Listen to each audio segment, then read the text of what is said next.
Open the May 14, 2026 meeting of the Montecito Board of Architecture Review.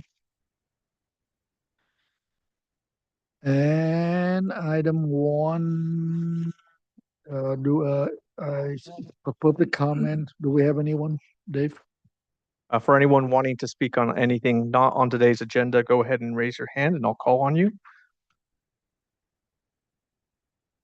No hands raised. Thank you.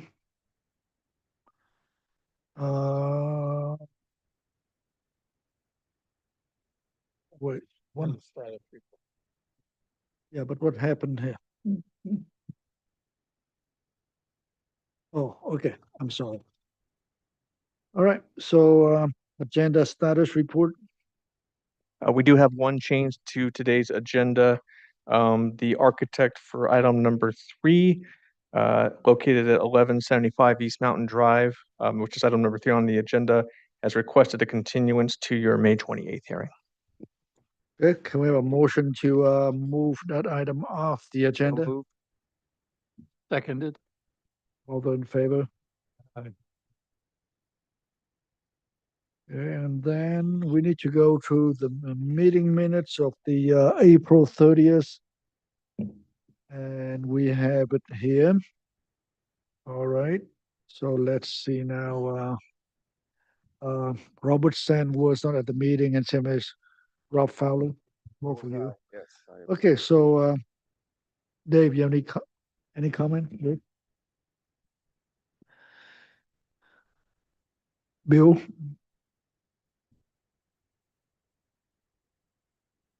Stacy?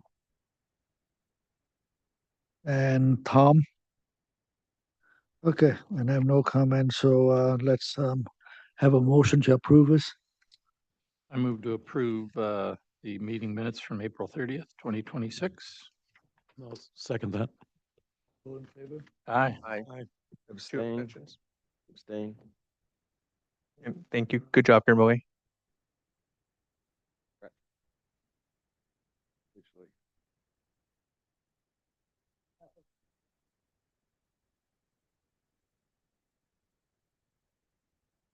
Suppose that's relative. I don't have anything. No, maybe Kimberly does. Nothing for me, thank you. I will be recusing myself on item 4 today.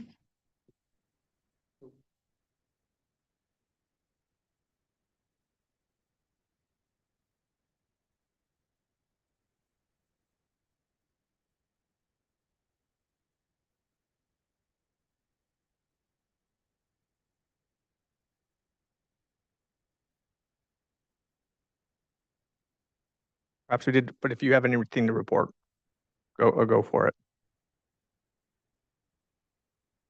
Like there's only 5.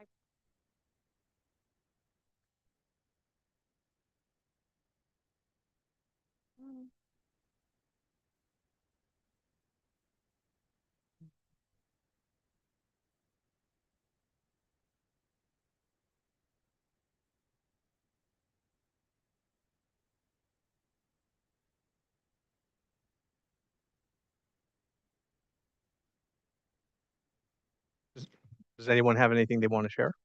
Yes. Got to experience the delightful 60th anniversary of the Warner Group, and then the life and times of Tip Kung was kind of fascinating. So just wanted to, that happened, last Saturday? Yes. So, and thank you for being a great host, and that was very entertaining. So thank you. I say that at my 60th year anniversary, you'll be all invited to my 90th year anniversary. So make sure you be around. Okay.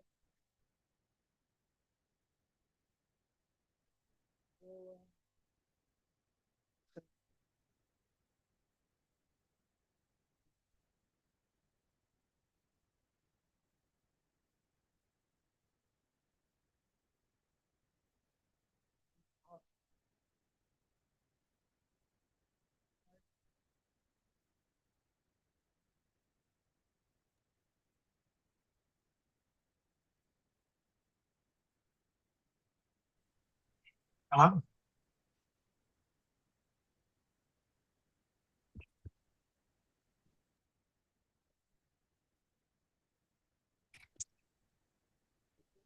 item today. Yeah, we have a new item today. It's an addition of 1,299 square feet to an existing residence and 74 square feet to the existing garage. Where the existing residence of 1,411 square feet with attached garage of 379 square feet. And the proposed project will require approximately 120 cubic yards of cut and 130 cubic yards of fill. And it's a 0.42 acre site. All right, Daryl, all yours. Thanks, Tip. Okay, so this house at 240 Hot Springs, if we'll go to the next page, I'll start with the streetscape. So the subject property is the lower center image. That's a photo across the street looking in the driveway gate.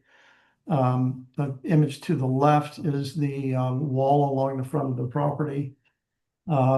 The photo just above that left center is the neighbor property to the north.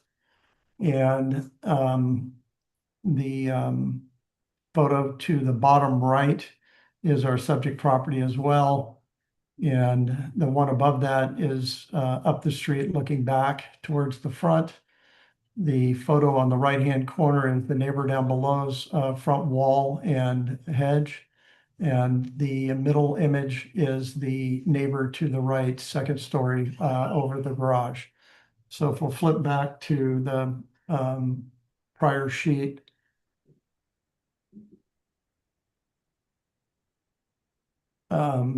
The subject property is the center. And the photo to the left is the rear yard. There's currently a small retaining wall in the backyard, and then there's a sport court in the backyard that's going to be removed. There's lights on that court. Those will be removed as well. The center image above is the rear yard facing the rear of the house. The image to the right is the rear yard facing the house. And the lower right-hand corner is the front of the house. So with that, I think we can go maybe 3 pages in. This is our rendering of the front of the new residence.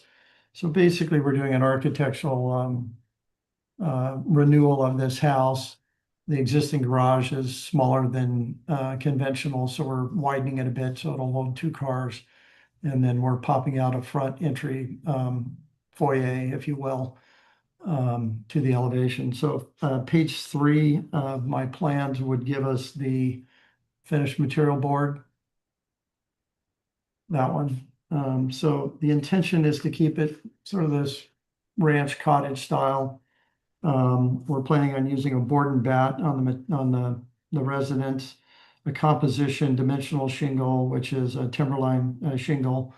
The rear of the property gets an expanded covered porch, and so we're going to use a bonderized metal standing seam metal roof there. And we hope to leave the existing brick fireplace.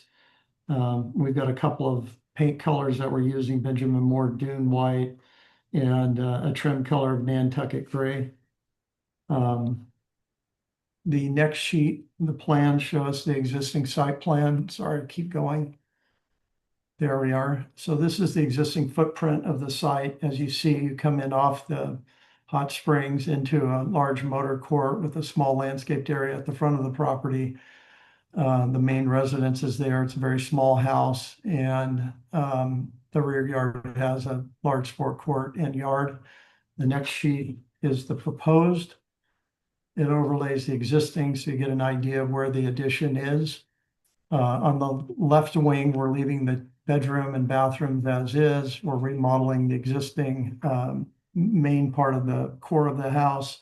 And then we're adding on a covered patio because the rear yard faces east and it gets a huge amount of sun exposure. So we're extending the roof there. Then we have a primary bedroom addition, bathroom addition, and then we're rebuilding the garage into a conventional size. So At the rear of the house, coming off the rear patio, we come down a number of stairs to grade. And then we're putting a pool in where the sport court was, and just leveling up that yard area that's currently retained more appropriately. Couple more sheets back. One more again, that's the demo plan. This gives you an idea of the floor plan extension. And then a few more sheets back, we get into the roof plan. So this is existing roof. The next sheet is the proposed roof, which is the composition on the majority of the house with a long expanse of a standing seam metal roof. Because of the way the grade drops off in the back, you're not going to see much of this roof. It's elevated high up, but after consulting with our roofer, this is our solution and the best way to solve this problem. And then the next sheet gives us our elevations. So the upper plan is the existing house. The lower elevation is proposed. So we're doing a little bit of fenestration change at the front foyer. There's a dining room to the right of that where we're putting a large window, and then we're changing the garage door to a carriage house style door. The next plan sheet is the rear yard. So at the left, you see the garage in the upper existing, and that's going to get replaced with this addition coming towards the eastern rear yard. And then we have the covered porch area at the back center of the house. And then we have existing windows on a section of the house on the right that isn't getting edited other than exterior siding. The next sheet is the expanse along the east elevation, which is the residence as it comes across the rear primary suite to the left, up the stairs to the covered patio, and then along the alley of the right side of the house. Next sheet. This is the opposite side of the house. This is the up top is the existing garage. You can see this garage solution there as well. The next part of the building is the laundry room. Then we go into an office and then the master suite or primary suite. I think that pretty much covers the elevational presentations. And I have Will Bishop here to talk about the landscape plan. Good afternoon. My name is Will Bishop. I'm with Arcadia Studio Landscape Architects. Our part in this is pretty simple. We're using primarily brick and concrete for the hardscape. There's going to be a new pool and spa back there. We're focusing on sort of preserving the existing screening and keeping privacy between the different lots. And, you know, using low water use Mediterranean plant palette. But that's pretty much it, unless you guys have questions. Thank you. Are you done? Yes. All right, back to the board. Questions. Dave? Yeah, it looks like the maximum height of the retaining wall for the site is 5 feet. Is that correct? I think that's correct. At the highest point would be the southeast corner, and I think that's about 5 feet.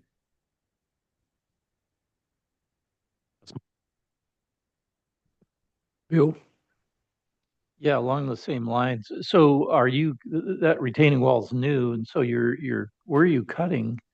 And then I know where the fill is going, but I'm not sure where the cut is coming from. So if we could scan back, I think it's the 5th sheet into the plan. You're leveling the yard out, I assume. Is that kind of what's happening? Or? It's already leveled. There is already a retaining wall there, but it's more of an Allen block type wall. And given the fact that we're loading the rear yard with a pool and yard, the proposal is essentially to remove that wall and put in a new block wall along that elevation. So it's not like we're creating an entirely new concept of retainment. That wall's already existing. We're just leveling the yard out. So the grading, the 20 and 130 are just you leveling out that yard then? Correct. It's already generally level. You'll see a mild slope there, but what we're doing is we've got the pool excavation, which is part of the grading. And then the differential of the yard leveling is the difference in the math. We've had a conceptual civil plan developed, and I believe that's submitted, but Yeah, I anyway, think I saw a section through yeah, there. those are the calcs. Okay, thank you. Tom? It looks like the existing wall is maybe 4 feet high, so you're going to be going higher than the existing level backyard. That's possible. Then leveling it out, if it was 4 feet and we're going closer to 5, that's what the intention is. Are there any visibility issues with the neighbor looking over their fence or hedges, or the hedges high enough to screen? There really isn't. It's fully hedged out now. So there's a tree line and hedging along the neighbor property to the south, and the other side as well. There's a large canopy oak halfway down the property, 3/4 of the way down the property to the north. And there really isn't privacy issues between the properties. Our intention was to maintain those, and where necessary, just add hedging. And I think that's what Will intended to, or did say earlier, is where there is an existing hedge, we might be infilling some. Okay, thank you. Rob? I have comments, but no questions at this time. Stacy? Questions? And Robert? No questions. Yeah, so back to, I have a question about the pool. So back to the pool. To the existing grade, maybe, how many feet are you raising the pool from an existing grade?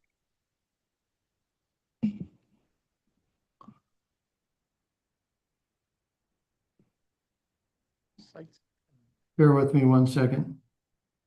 63.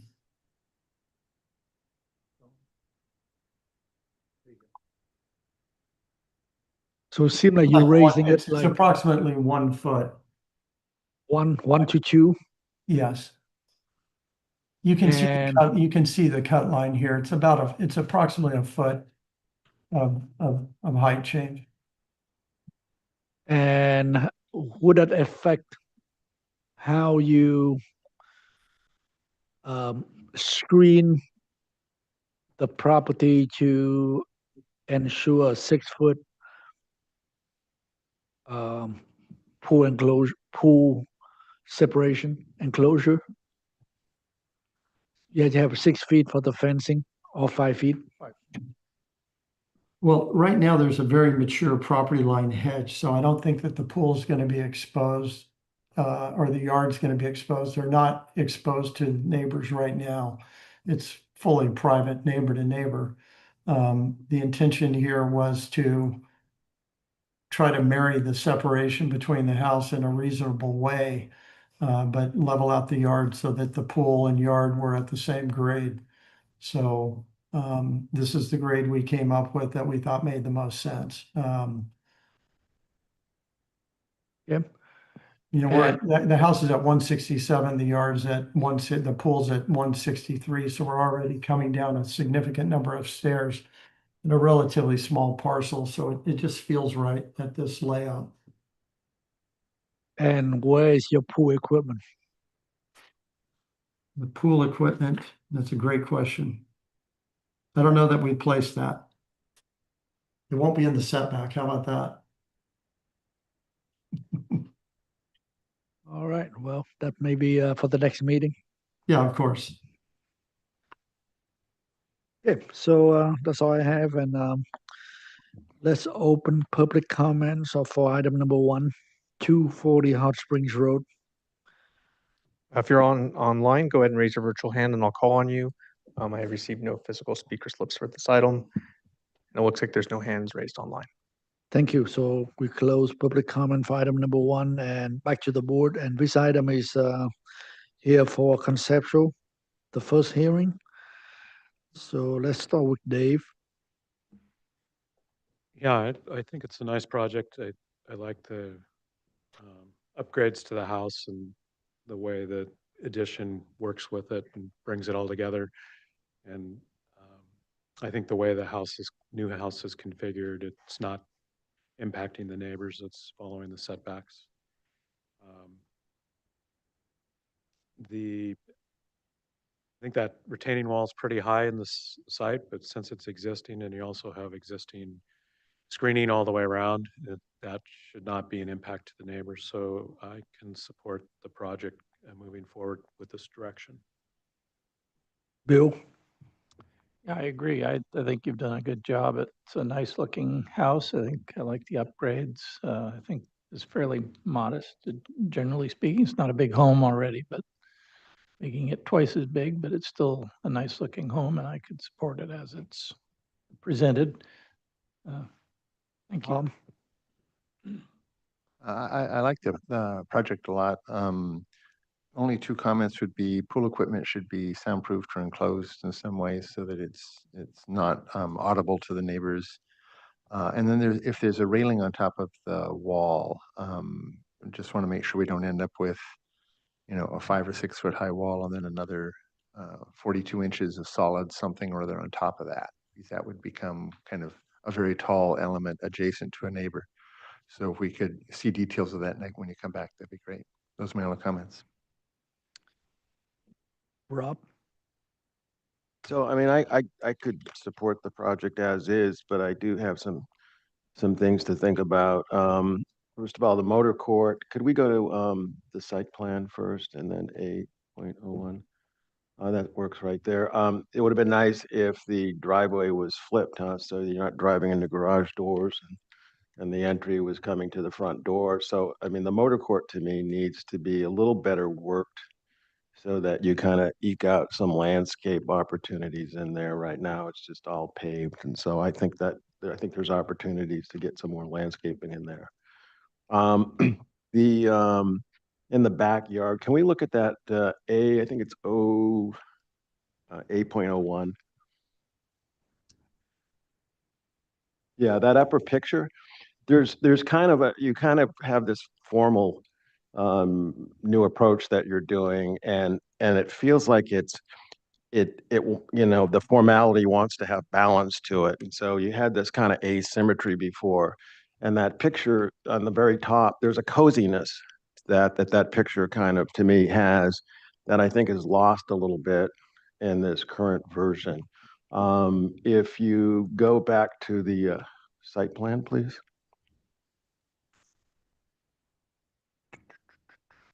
So my eye and again, I approve what you guys have, but I just some things to think about. I guess my eye kind of in the 5 minutes I look at this thing, or my eye tells me that you've kind of created this formality, and then it kind of lacks balance. It's almost like it needs the stepping pavers or something need to come on the other side, or the way that has that kind of imbalance to it. I guess kind of troubles me, and I think there was some nice coziness that you had before in some of the outdoor areas, and I think a little bit of that is lost. So, but I would, if this is your design and this is what you want to go, I just wanted to kind of throw some things at you that kind of struck me. So, anyways, thank you.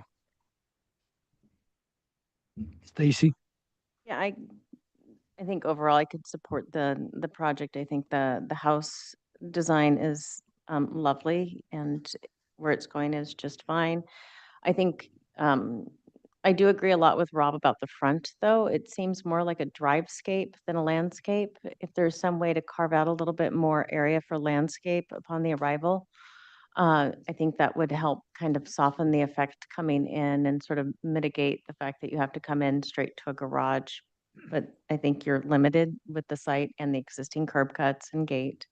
I'm familiar with the location.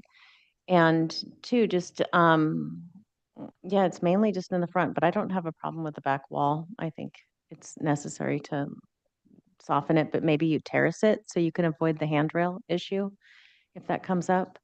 Um, but other than that, I think I can support the project. Robert? I like the enhancements to the residents, and I actually like the formality of the pool in that area. It's, I can support the project. It looks nice to me. I agree with the front motor court. There's a way to get some more landscaping in there. That would be nice. Other than that, I support the project. And yeah, I tend to agree with the comments from Rob and Stacy about the site layout. Um, the house is not cemetery. It doesn't have a formality to the site, and I almost feel like the pool is and the raised backyard is an imposed solution to the backyard, and maybe the pool could be turned the other. Can you go back to the landscape plan? Thank you, Dave. Maybe take a look at maybe the pool could even go the other direction, left and right. Uh, that seem to perhaps work better with the slope of the site, and perhaps look at the option to develop the pool that work better with the existing landscaping instead of building the platform, which create interesting path on the right hand side. And when you hedge it solidly, it seems like there's a couple of feet of dropping, and then as Tom mentioned, if you have a wall about 4 or 5 feet, you need some kind of railing, and that's another, even an open railing, another 3 feet, so that up to 8 feet. And it just seemed like the back could be giving a second look at. I definitely can support it the way it is, but I thought for the site this tight, there might be some other option to play with the pool, the placement of the pool, the retaining walls, to work better with the house. And you might have a better, so you don't have a completely a detached from after the pool to the property line, and from the pool to the house. So that's something you can take a look at that. Okay, what do we like to do with the project? Back to a preliminary final to the full board. Yeah. Yeah, I'm okay with that, but I think there's been enough comments that, there's a talented firm.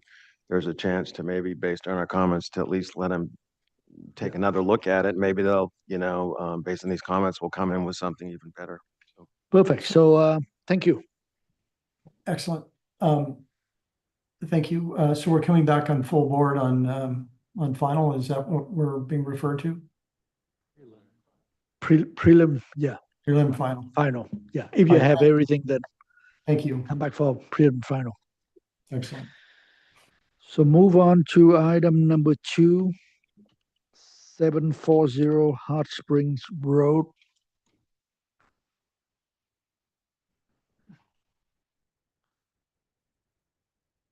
Hi, welcome. Thank you. Good afternoon, everyone. And your name for the record? My name is Dawn Sherry. Thank you, Don. Sherry and Associates Architects.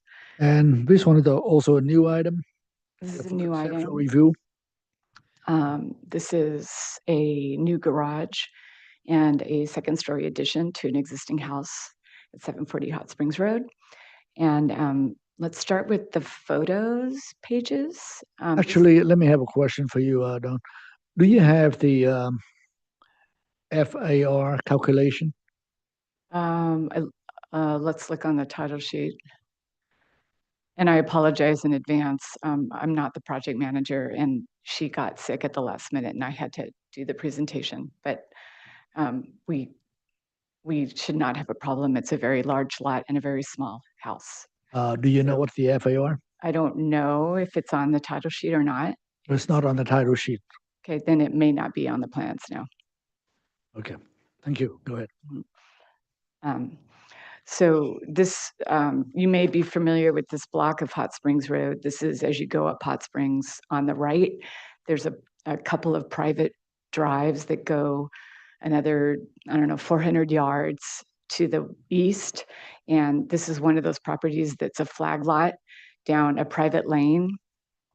And you can, if you wanted to zoom in on the vicinity map, you could see that.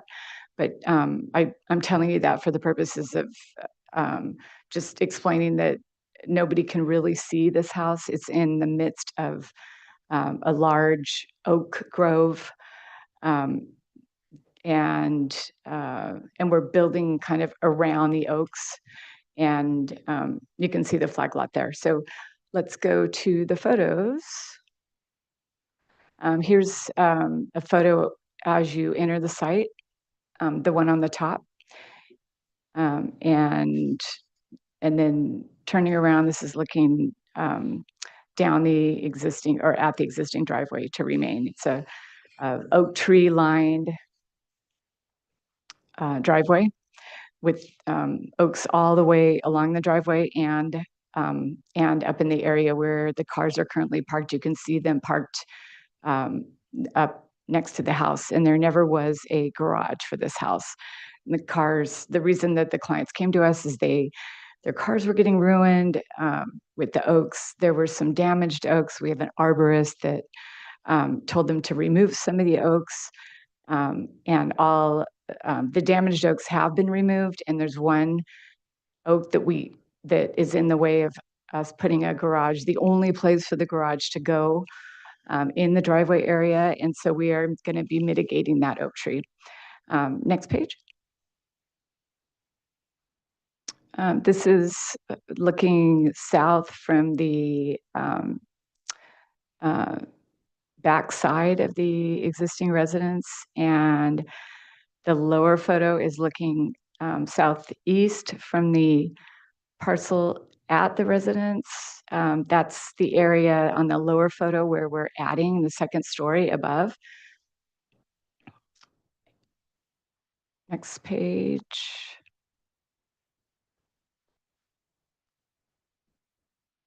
That's the last page of that sheet. So the next page would be let's look at the site plan. Here's a photograph of the driveway and the new garage being attached to the house. As you can see, if you zoom in on the garage, there's really only one place for a garage on this site, and it's pretty tight. But there is enough room to maneuver and then head out of the driveway. And we wanted to put the garage on the left-hand side of the house because the right-hand side of the house is the front door. So it created a nice courtyard. And the upper level addition is also over behind the garage. So next page, let's see what that is. That's the survey. Existing floor plan, next page. Proposed lower level floor plan showing the garage up next to an existing, what was a bedroom is now going to be a kind of an entertainment room. Next page. Upper level addition, set back behind the one-story garage and over the existing lower level bedroom. And this is essentially a primary suite with a small office. They both work from home, and just a kind of diminutive upper level. The only place to put the second story was in this area. We wanted to maintain the vaulted ceilings in the rest of the house. Next page. That's the roof plan with a gable roof. There's a gable roof on the existing. We're proposing a trellis on the back to soften this two-story element, and it's softened from the front by the garage. Next page. Existing elevations and this is a proposed south elevation showing the new second story above the garage with the office with all the light. It kind of reads as a tree house among the oaks. And the lower level garage and the door to the garage, and the rest of the house is on the right. And the lower level elevation is the backside of the house, showing where we're adding a small trellis to break up the massing and provide a little covered patio area for the entertainment room, and large windows from the upper level kind of all around to provide light and air to the new primary suite. Next page. This is the upper level is the east elevation looking back at the new upper primary suite beyond, with the garage on the right, showing the setback. And the lower elevation is the west elevation that nobody can see. It's 15 feet from the property line. It's heavily wooded. And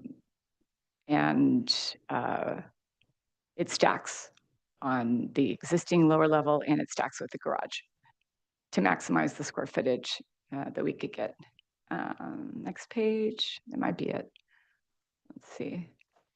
I think go back to the front page, which is the rendering, to kind of give you an idea of how we're kind of picking up on the cottage style of the existing house with the flat open trellises, the board and bat siding. Just wanted to keep it simple, provide a gable on the front, facing out to break up the massing, over the garage. And instead of doing just one gable for the garage, we have a gable centered on the garage door with another trellis that kind of matches the entry trellis and the one on the back that we're adding. And that's it. Thank you. Thank you. Back to the board. Rob, start with you. I don't have a lot of questions, just trying to, is the front door on the left or is it on the right with the little stone walls, or what? The front door is up. See the little stone wall on the right and the trellis? The front door is in that little alcove. You turn right to get into the front door. And then what is the door on the left then for, that kind of grabs you? That's to get into the garage. Okay. Mhm. And then last question is on, what is it, A 2.0? There's that one floating door. What is that for? On the elevation, or that one sheet? Yeah, that sheet right there. There's those double doors. What's going on there with I the? think that's a utility closet. Okay. Is that, there's no, It's existing to remain. okay. All right, that's my questions. Okay. Robert,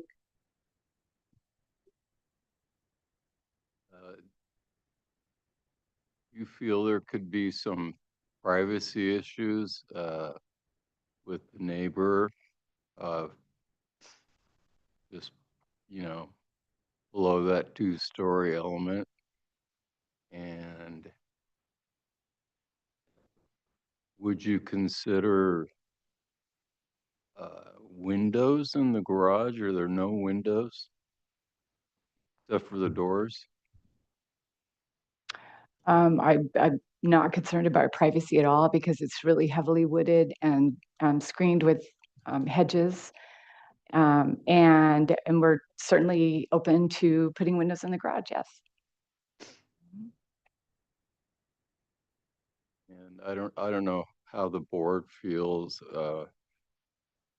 I don't think we'd have to story pull this, but it's possible if the rest of the board wants to consider that. No more questions. thank you. Bill, Yeah, let's go to 822. What are your floor to ceiling heights in the garage in the new addition, and then your second floor plate height? What's that? I can't quite read these numbers. If you zoom in on the upper level elevation on the left-hand side, you can read them. I can't read them from here. On the left-hand side is the garage element. Finished floor is No, they're based on a varying finished floor elevation. So I think it's just nominal. is it a 9 We wanted to garage? keep it, I think it's 8 actually, but 8 in the I garage. still can't read it from here. But we wanted to keep it low because we had windows in that office that even with the low slung, low pitched roof, we didn't want the the windows in the office to be too high. We wanted you to, Mm, at desk height, we wanted you to have a window mhm. facing out. And you have one side of that particular gable right there on the second floor has a higher plate on one side than the other. So the lowest side would be 8 foot, you think? So, The plate in the garage is the same. The gables are offset. One gable smaller than the other, and the plate height is exactly the same. I'm talking about the gable end we're seeing on the second floor, that image right there. See how the Yeah, right side the on the left? plate on the office is lower. Okay, so it's a little under 8, maybe. Yeah, it's just so it feels more cozy. Yeah. Okay, okay.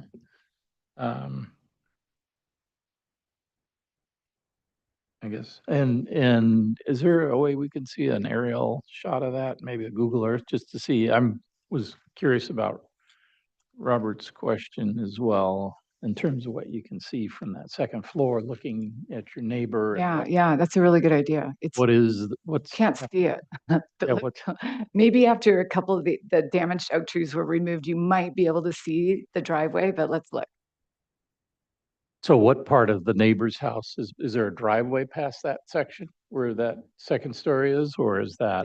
Let's look. There's a house that's under, I think it's going through a remodel right now. But Tilt that a little bit, David, kind of. where is, I'm not seeing it yet. Can you twist it up so we're kind of more on top of it, maybe a little bit, or?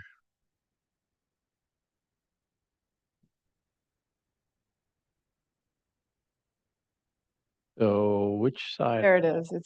So see where it says 740 Hot Springs? That is where the new Addition goes? second story is going. And there's oaks all around that. Okay. You can't even see. Maybe next time you can show the neighbor's building Yes, outline. you know, absolutely. Take the flood map and throw that on there. That'd be great. That's all. Thanks. Dave? Bill actually covered my questions, but I'm assuming that the overall height is conforming with the zoning. Can you repeat that? Just confirming that the overall building height conforms with the zoning. I can't read it from here. Can you zoom in on the upper left corner of the upper drawing? In the blue.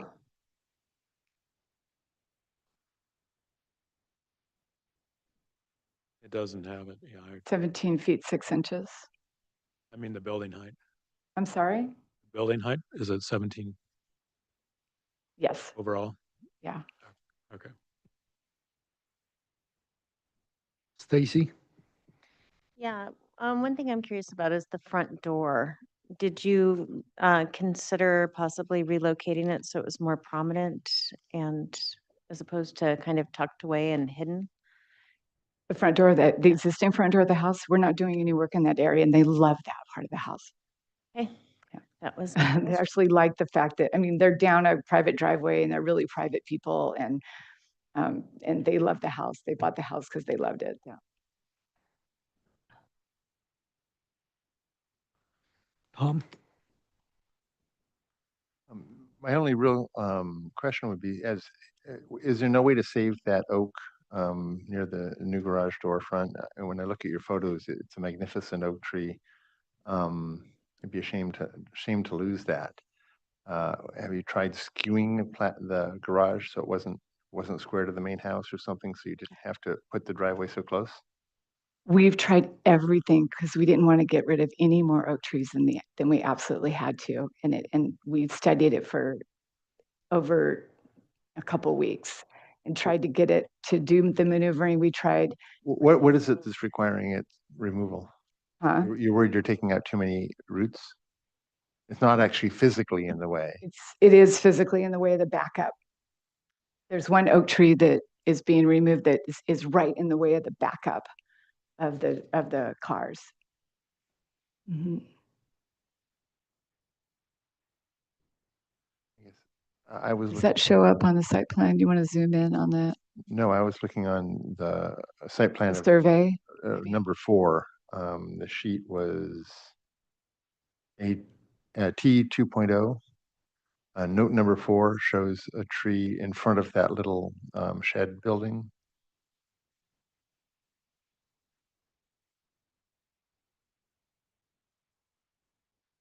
It looks like it's to the left of the entry to the garage. Is that, can you read what Note number number 4? 4, Number 4 reads, oak tree to be removed. that's the one to be removed. I think the one that was in the backup area has already been removed. But Okay, I don't yeah, see one on the survey. the arborist would not let us build that close. In answer to your question, that tree, that number 4 tree was too close to the foundation. Just personally, we've saved many trees that close on my own projects. I'll wait till comments. Yeah, and if we can keep it, we would love to keep it. But we do have an arborist report. We can go back to them and ask them. That's all my questions. Okay, Dave, can you zoom into the next existing site plan? Just next one, yeah, next, the other way. Yeah, can you zoom in a little bit?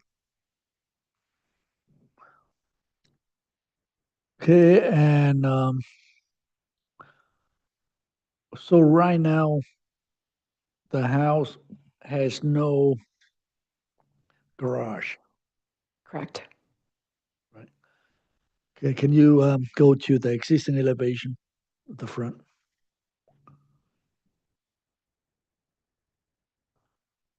Okay, to the zoom in the top. Yeah, that's it, right? So let me ask you, I'm a little confused here because it seemed to me like the left side of the house is lower than the right side. Yes. So that means that the drop in elevation between the right and the left, Yes. does it show it on the survey? Because the survey seemed like it's the one elevation, the slab. Well, I just look at that, I'm just asking you. The survey shows it all one elevation. I just saw the existing survey seem like it's a one elevation. Is it? No, you can see that the left wing of the house is lower. Okay, can you go back to the survey?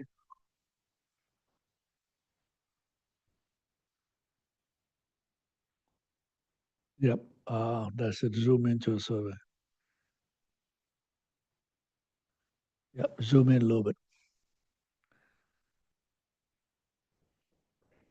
Huh?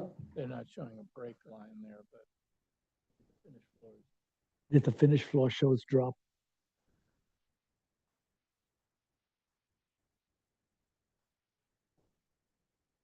It looks like it's 96.02 versus 98. Well, there's no finished floor in the house. The patio is 98.4. So it's a little more than 2 95. feet. Yeah, it's Okay. lower, right, couple of feet. Yep. Okay, which yeah. I mean, I just hope. All right. Okay, so can you go back to the new floor plan?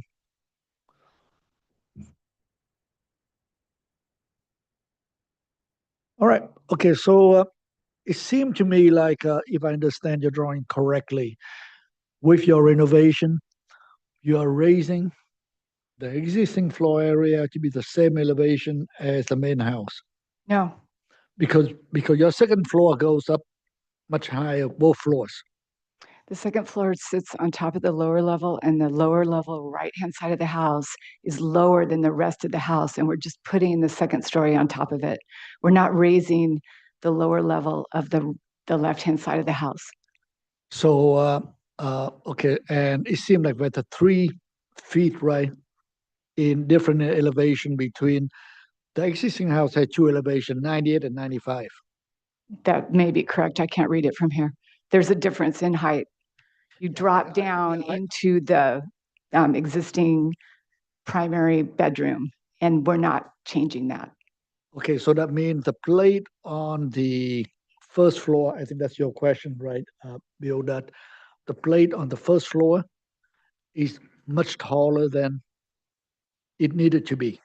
No, They staggered it. It steps. A step there down in the Yeah, can I see the elevation Yeah, again? they The roof stepped steps everything down down. too.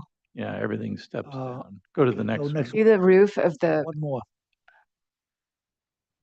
Okay, can you zoom in on the upper elevation? It's stepped though, Okay, so zoom in. Let me take a look real quick. Right back. because the two-story almost lines up. Yeah, so if you look at the finished floor of the main house, right? You see it right in front. uh-huh. And then you see the finished floor.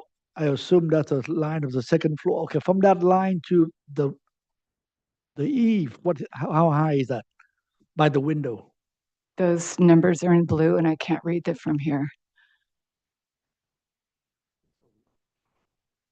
It's okay, anyway, What's the point? the I mean, I'm point is just that trying to understand. I think that's better off if you, I know that your project manager is not here today, but we would expect that if you are here to present your project, that you understand your I project. do understand the project. Well, seem like you don't understand. That's why I'm asking you a question. I'm Back trying to my understand the question. again. Go back to the floor plan, please.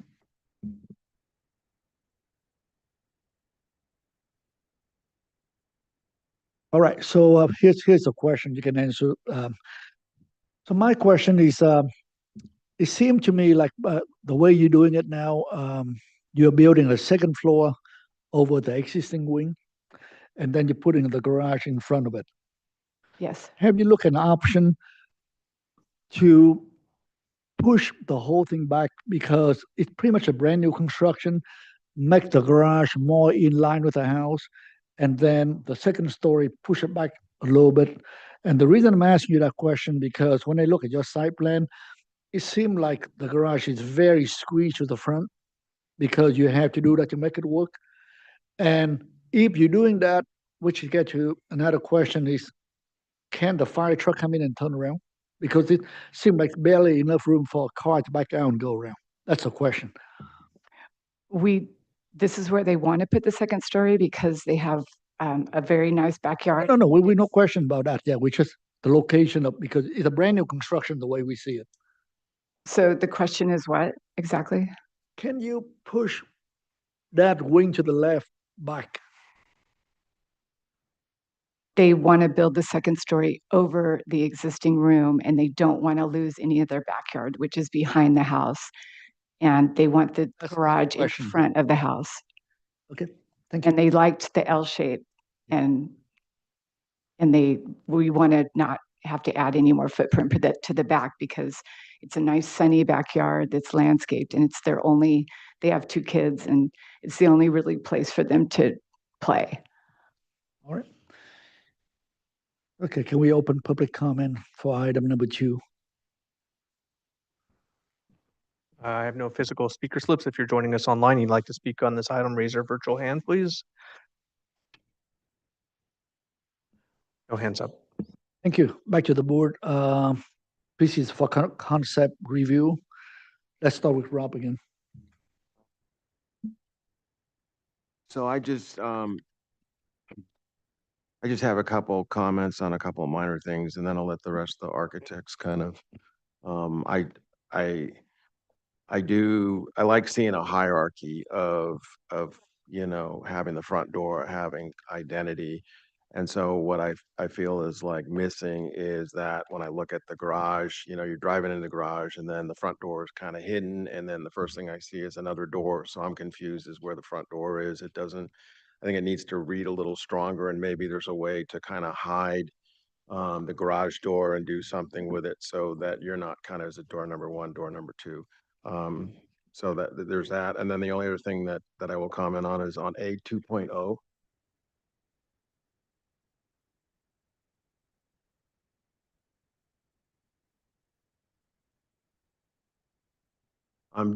The upper elevation, the east elevation. Where did that? You just had it up. I'm sorry. Maybe it was the I'm sorry. Maybe it was the other sheet. Where did I see? Oh, there it is. I'm sorry. You just had it. The east elevation, the proposed. The only thing that kind of catches me a little bit is that a trellis or something in front? The way the up there on the left-hand side where there's two windows, it's kind of like a T trellis or something, and then it kind of engages into a shed roof and it feels a little awkward. What is going on there? It's the existing trellis in front of the existing house. Okay, that just reads a little awkward to me, so that as long as it's there. Okay, thank you. All right. Let's see. Robert?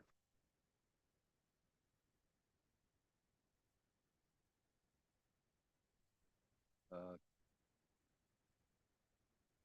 Well, I'm pleased that that house below the two-story portion is so far away.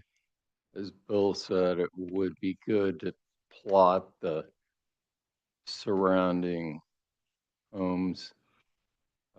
Then I wouldn't have had to have that question. In general, I don't know if there's a way to save the tree, as Tom suggested, with caissons and grade beams or something like that. That would be nice. But in general, the project to me is acceptable, and I would support it. Bill? Go to the site plan, David. So, I like I like the architectural style. I don't have any problem with that. I mean, if there was a way to, I see you have quite a retaining bit in the backyard there. If there was a way to push, as Tip had suggested, the house toward the rear, I know that by adding the second floor to that existing structure, you're going to be redoing foundations and framing, and so a lot of that will get rebuilt anyway. Um, could you move that whole mass toward the rear, end up having to excavate a little more? And the only purpose for that would be to try and salvage the oak tree by pulling it back off of that a little bit. I'm okay with it if the other board members are fine. It also gives you a little more front yard to maneuver, and so it's maybe more of a recommendation. I could support it this way if that's kind of what everyone else is thinking. On the next go around, I'd like to see the neighbors' houses, and if you can just mark from finished grade to ridge and finish floors from the finished grade on your elevations, that'd be helpful too. And that's it. Thanks. Dave? Yeah, I guess my concerns would be that the oak trees, it sounds like you've already removed some and you're proposing to remove a fairly large tree that, like Tom mentioned, and that you have an arborist report. I think it would be important to provide that report so that the landscape architects can take a look at it. If you could find a way to save that tree, that would be really important, I think. In general, I think the project is fine. I think it's the west elevation is pretty severe. It's just a blank two-story wall. And I think there was a suggestion from the board of adding windows to the garage, or maybe there's some sort of a trim element or something to help scale that down. And so that would be the one concern if that elevation impacts the neighbors. And normally the board would require story poles for a two-story structure to assess that. And those are my comments.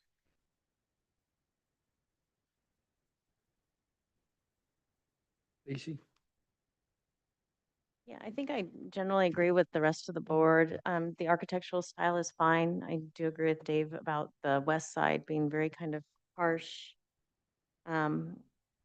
Without windows, it's just a very blank facade, just with the windows up above, if we could possibly think of another fenestration. But I also think it could be a more successful project too if the garage was pushed back in order to provide more space in front, because it seems like it really does cramp any kind of turnabout. And it is a very long driveway for fire department to come down. I don't know, maybe you're gonna have a pull-out space or something for fire department that qualifies, but also too, I think if we could save, it's such a large oak tree, but also too, I mean, upon arrival, it's such a protruding element to just come into the garage, just especially since you have such a recessed, kind of lost front door. I think it could be more successful if you could consider pushing the garage in that section of the house back, because you do have a very large backyard, I think, to work with. I'll go back to my oak. I think most arborists assume that the civil engineer is going to come in with a big footing and a concrete stem wall and then add some stone on the front or something. What I've been successful with is a dry stack wall.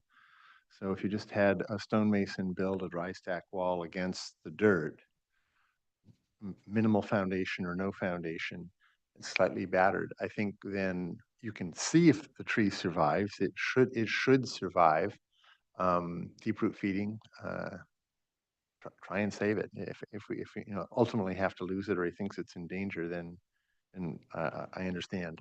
On the garage itself, to help with that, if you actually flipped the opening to the garage and your little laundry room and just mirrored them so that the laundry room came out through the little closet into the family room, and then you have the door, instead of being adjacent to the garage doors, have it just come in through the side of adjacent from the side of the doors.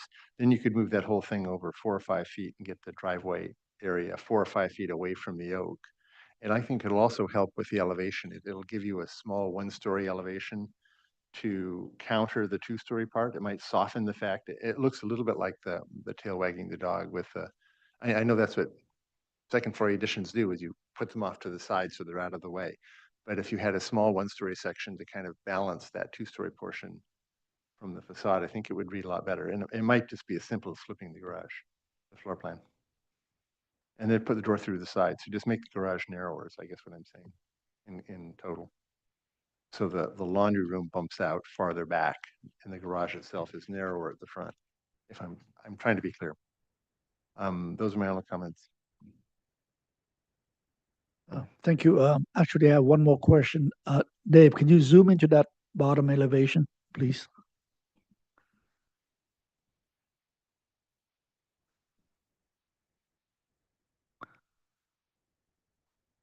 Okay, so the finished floor elevation is at it's a lower elevation than the main house. Am I right?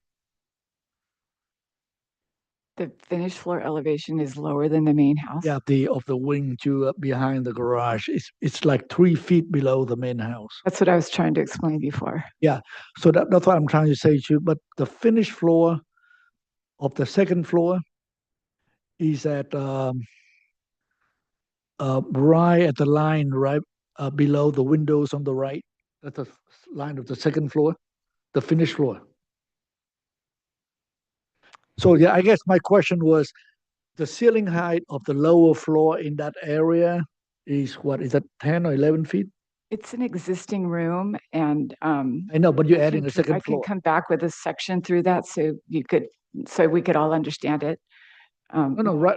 Look at your drawing, right? Am I right that when you look at that, the ceiling height of the existing room behind the garage looks like it's about 10 to 11 feet. It has a higher elevation, yes, right now, and we have to lower it to get the new to get the new floor joists in. So we have to lower it a little bit, but it is higher. It's a flat roof, Right. and it is a little bit higher, yes. Okay, that's what I'm trying to understand, because you have a split elevation, so that means the ground floor is taller, and then the second floor is the normal height, whatever height you have. And and just to clarify, we had an issue with head height getting from the main level of the house because the stairs to the upper level start on the higher portion. So to make the headroom, we had to raise the west wing to Okay, all right. clear Thank you. the finished floor. So, okay, so here are my comments. I mean, definitely the project is approvable. I think that will be a nice addition. But I do feel that if you can work on a couple of things, your client might have a better project. And one of them is I really believe that the garage is way too close which I'm not sure if you even have the approval from the fire department or not for a turnaround. Maybe you need it, maybe you don't. I don't see it here.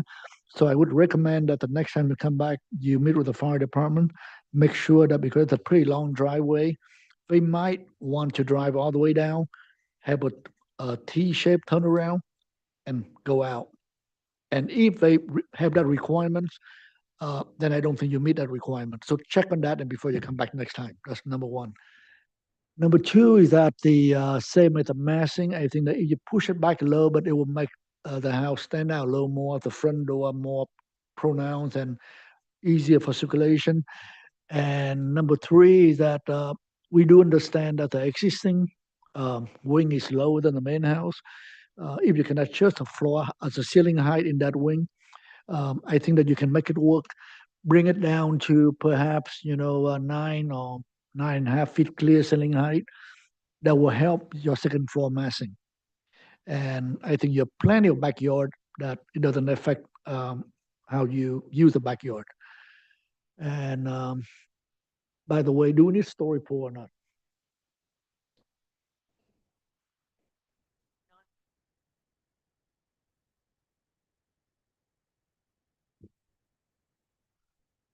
Dave? So just, just make sure everyone's on the mic, so.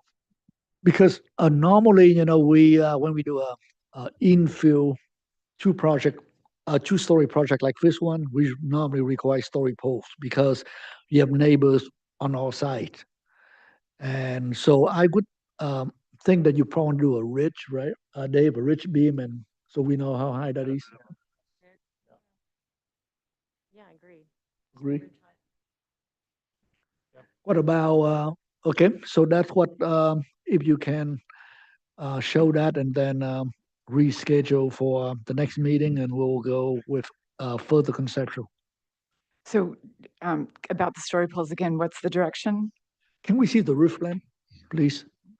You want a story pole showing the ridge? Yeah, only the second story portion. Highest ridge of the second floor. Okay. Yeah, so if you can show the ridge from the left to the right.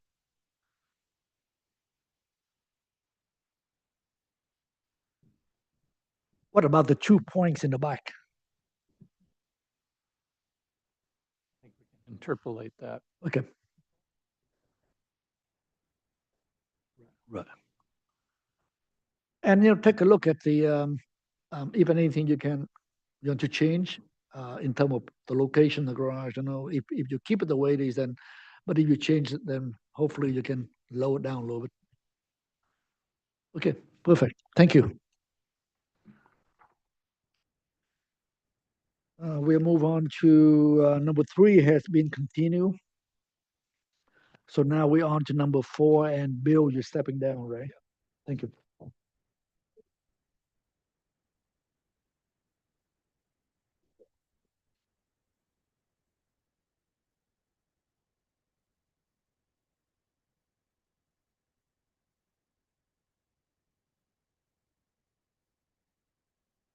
Okay, so we are on for number 4, 909 Park Lane, which we had a site visit this morning, and I think that we all were at the site meeting, which I thought was very helpful. And this item was heard previously on August 7, 25. First, your name for the record, please.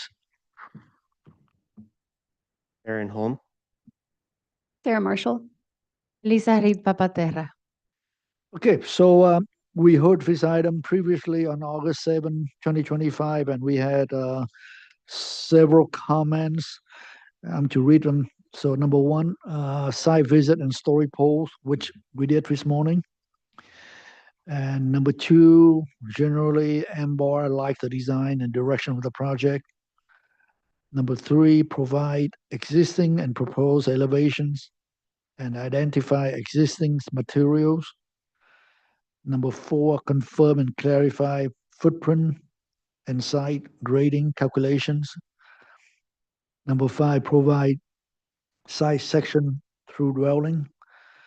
Number 6, one member suggested utilizing a more endemic material palette.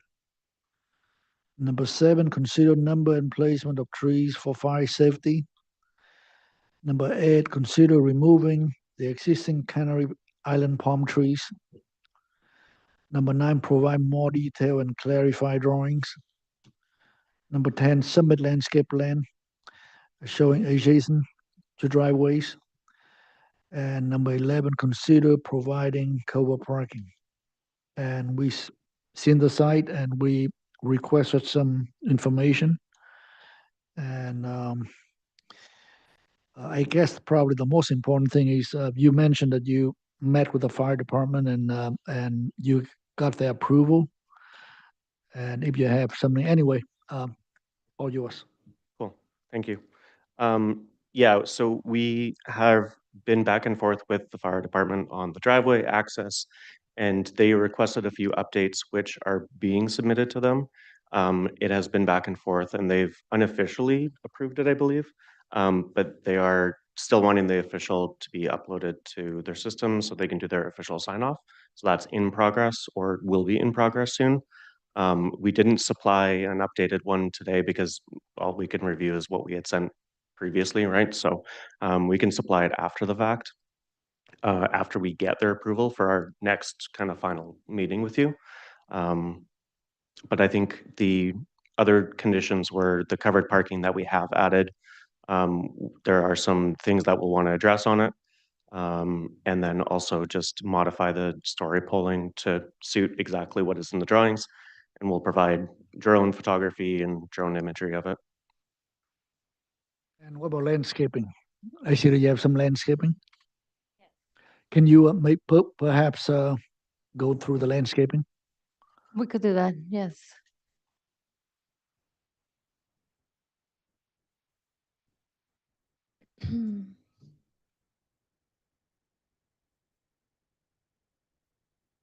So do you know what set the landscape is in? You had it. This is the set. This one right here? Yes. Okay, great, thank you.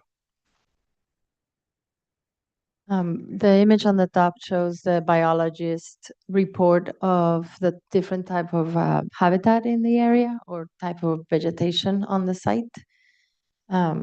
There's a handful of oak trees and one sycamore. Currently, we're protecting all the trees except for the one sycamore, which is in the pool. We can look at the next sheet.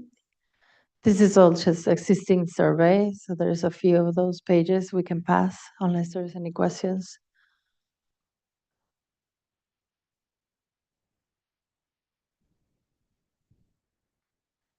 These are site images, which we were there today, so skip it.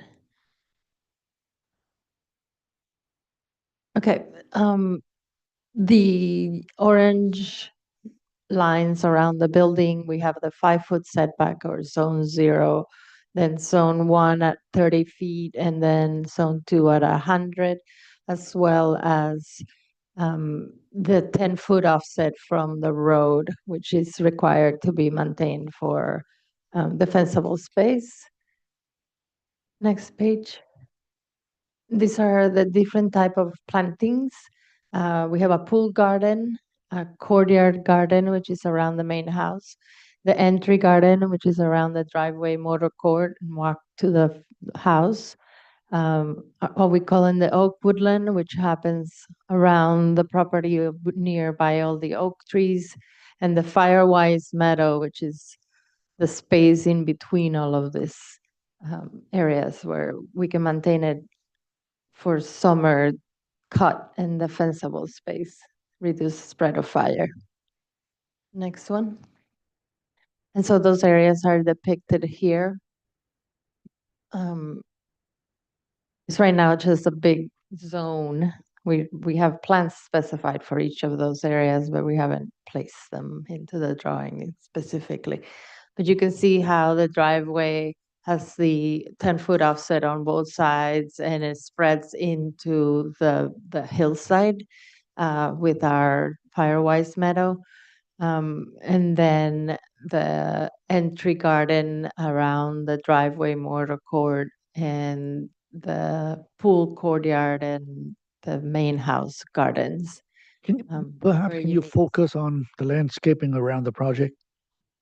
Like the planting, just zoom into the project, the pool and everything. Okay, maybe next page, because, oh no, that's civil, then go back. Let's zoom in closer then to the main house, around the main house on that.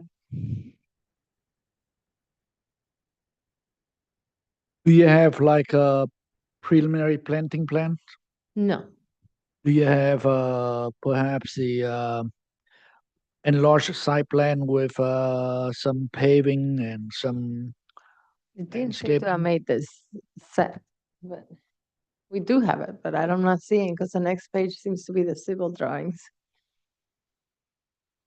Uh, They keep going, maybe is in the set. So that's a civil drawing. Okay, so that's what you have, right? For landscaping. Seen it? I'm sorry, the only thing I've seen in here is all black and white, and this, it's followed up with the civil. Just right set, here, which right? is what she showed, yeah. Okay, all right. The previous submittal had more information, so I'm not sure. No, because we asked for landscape, so I was wondering, do you have a, perhaps you have a, normally we ask for conceptual landscape plan, you know, Yes. pool, paving, shrub, trees, tree removal and all the kind of things. Yeah, we do have that. I just don't know why it's not, wasn't in the set that was submitted. But it's not submitted. No. Okay, well, then we don't have anything to review.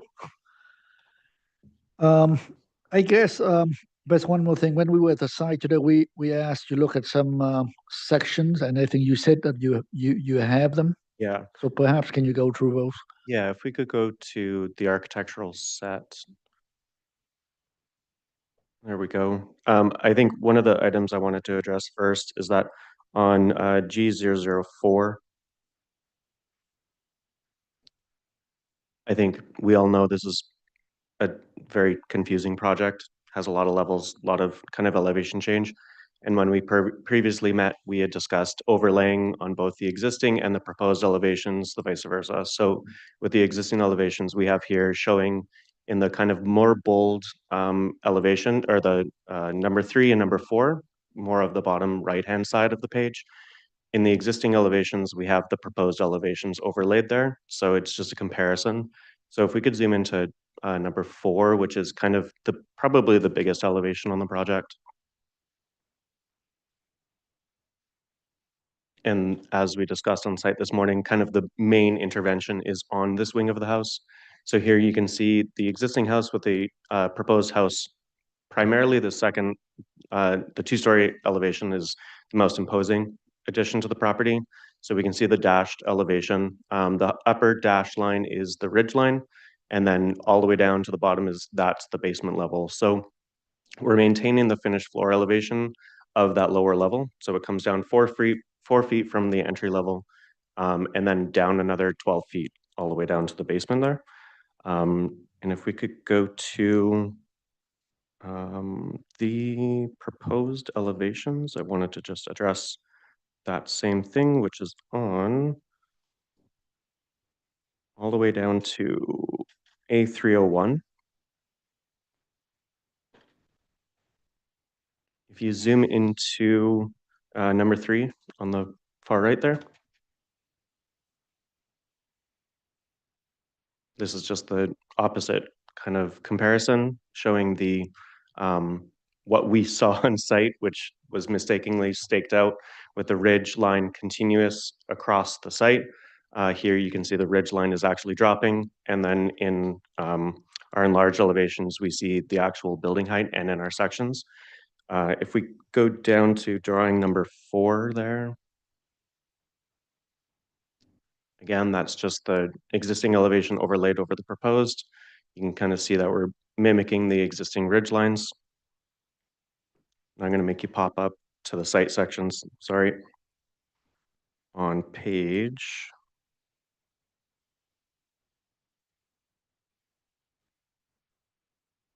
I can't remember where those are. A102. So I think this was the biggest kind of question on the entire project of the site context and the sections. We'll go into the more enlarged sections after this, but we wanted to provide these. Let's zoom into the number 2 section. As you can see, we go from the driveway entrance and we come up 120 feet to the first kind of the main level entry, which is at 901. And here you can see how the building is fitting in with the landscape, utilizing the natural slope for the slope of the actual roof. And then if we go to the section just below it to the bottom left,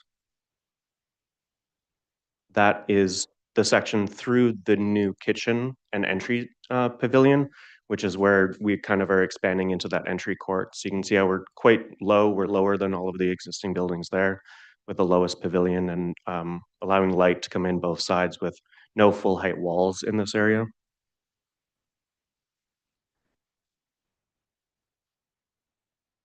And then if we pop to A302, no, I'm mistaken. Sorry, that's the wrong one. A401 is the zoom in of both of those sections. This is through the main 2-story pavilion. And if we zoom into the top one there, it's our closest pinch point to the building height limit. We're about 2 inches away at that point. And that's that kind of furthest corner that we were looking at where the bathroom volume is kind of intersecting with the bedroom. That's the kind of primary suite there. It's the closest to the building elevation. But generally, you can see in the section below it, which is just further through the building, if we can pan down a little bit on that page, that the building height again is there. And the stone volume is an allowable projection, but as we kind of discussed on site, that's trying to provide a little bit of privacy in that courtyard to the rest of the neighboring properties and shield a couple of those views out there. If we go to, I know that we discussed the carport. So if we go up one page to A306, this is the one thing that we do agree that probably going to a two-car carport will most likely be the better bet. It is, as we discussed, probably imposing. So we will want to look at this ourselves on site. But this is one thing that kind of got in right before our planning submittal, which is being reviewed because the new law allowed us to actually put a carport in the RMZ zone, where we discussed previously that this was an odd zoning and they didn't allow us to put a carport. So we snuck it in there to get it in there, and I think this needs further development. Okay, are you done? Thank you. All right, let's start with Tom. I found, I think, the fire department turnaround diagrams. Let me see if I can figure out which page it is. A204. It looks like there's just a standard T-shaped hammerhead. It's listed as the new fire truck clearance. I think a Y turnaround would be more successful. In fact, I can share with you, I brought the civil engineering drawings for what I designed for Park Hill Lane, which is immediately adjacent. I think you could scale that back tremendously. I'm also very concerned with the Tom, questions. Question. Okay. So you're suggesting it would be a different carport design than what you have?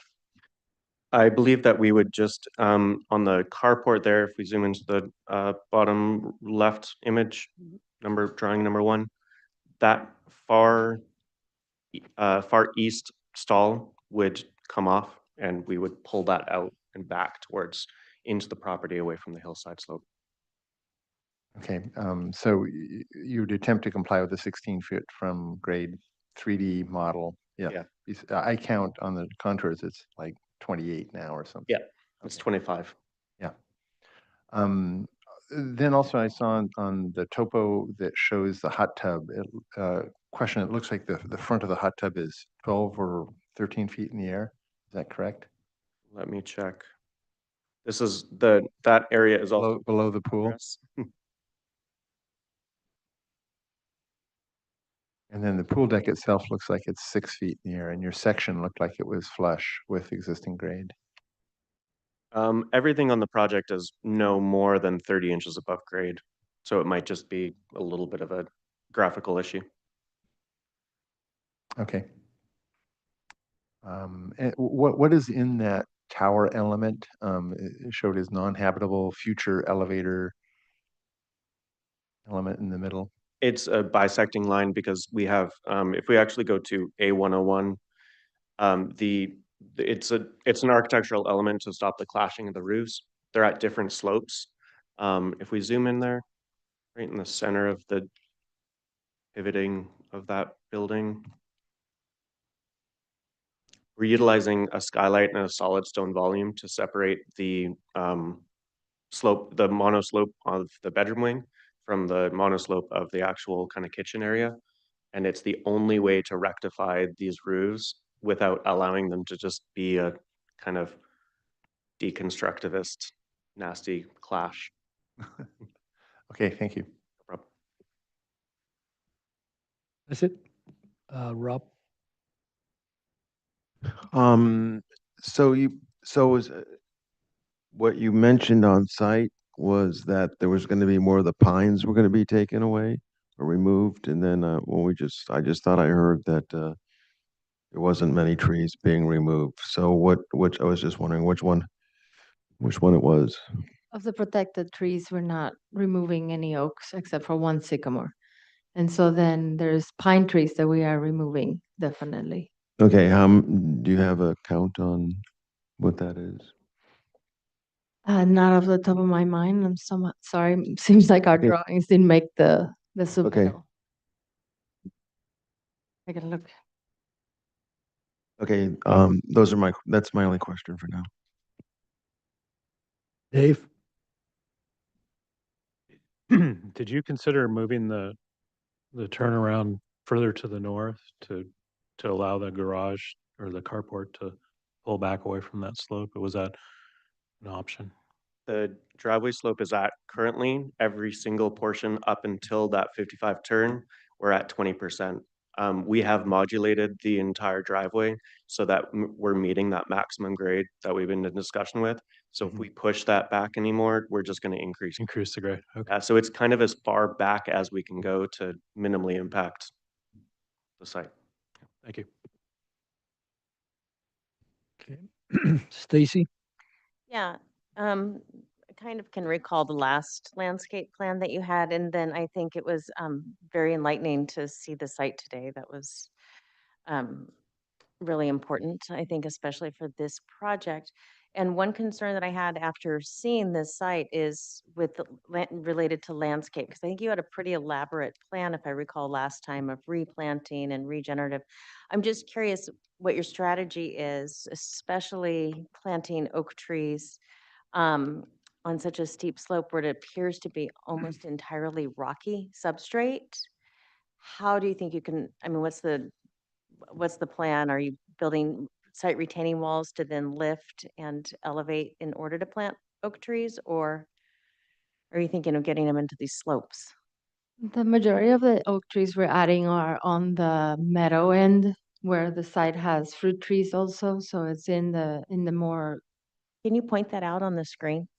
You see below the garage, there's all these smaller trees in a group along the right side of the drawing page. Okay. So that slope in here, in this section of the slope is where we're most concerned about adding more oak trees because we expect fire to come uphill from that direction, and that's where we want to put the buffer of oaks. So our remediation oaks would be on that end. And how big are the remediation oaks that you were planning on planting? Depends, but probably no more than 24 inches, 15 gallons. We'll start them early. Okay. And you're planting the trees to buffer you from fire? That is our goal, yeah, to use them as part of a fire buffer. Okay. No further questions at this point. Um, Robert?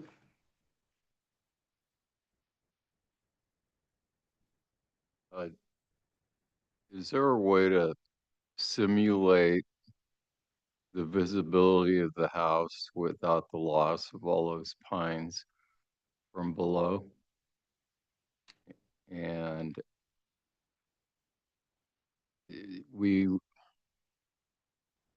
the idea to make a two-car carport is good, but is it required to have a covered parking? Correct. There we go. It Couldn't is? remember what the new requirement was, if it was that it was allowed or it was required, but it is required to have covered parking. Okay, no more questions. So, when I'm looking at that side plan of yours, um, is the note, is a new one-story residence on the lower, right in the middle. Is that the footprint of the roof or the footprint of the building? That's the footprint of the roof. Okay, so just a question that might help you to show the footprint of the building. Sure.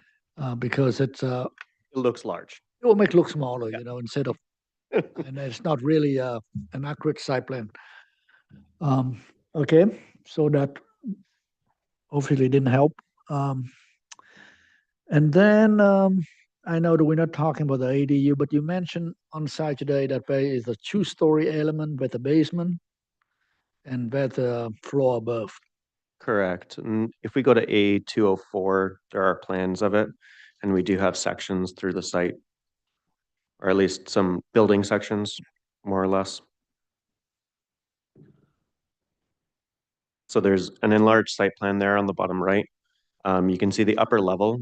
We've placed the bedroom level at grade. Basically, if you went up to the upper terrace parking, that grade level is going to remain. That's basically the floor level of the bedrooms, which get kind of the beautiful views out towards the hillside. And then if we go down one page here are the kind of enlarged plans. And this is this was an initial plan.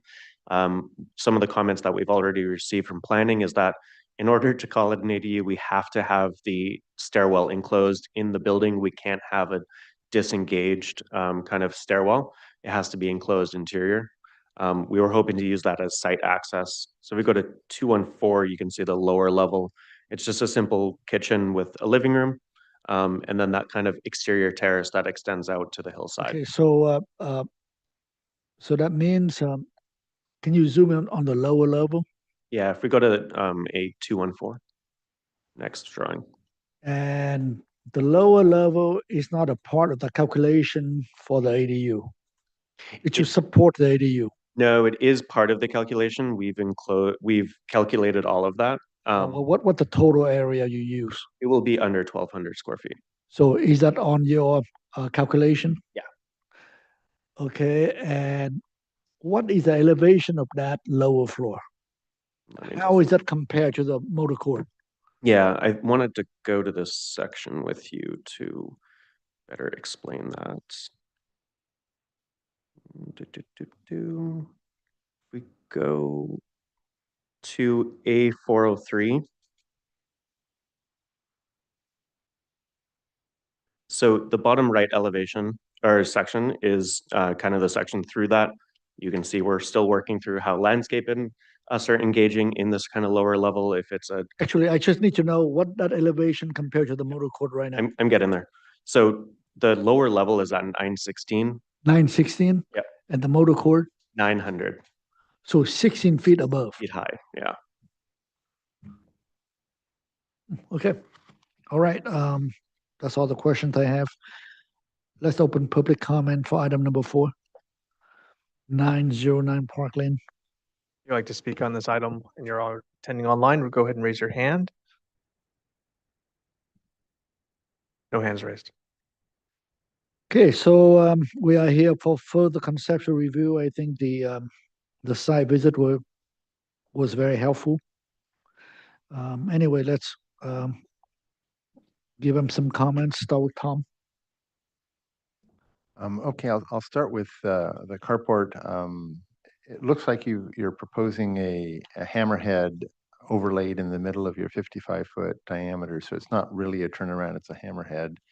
And I'd like you to please explore a Y shape where the Ys can actually occur a portion of on the road going up to the ADU and the other one on the main driveway, so that the T portion or the leg portion of it doesn't stick as far.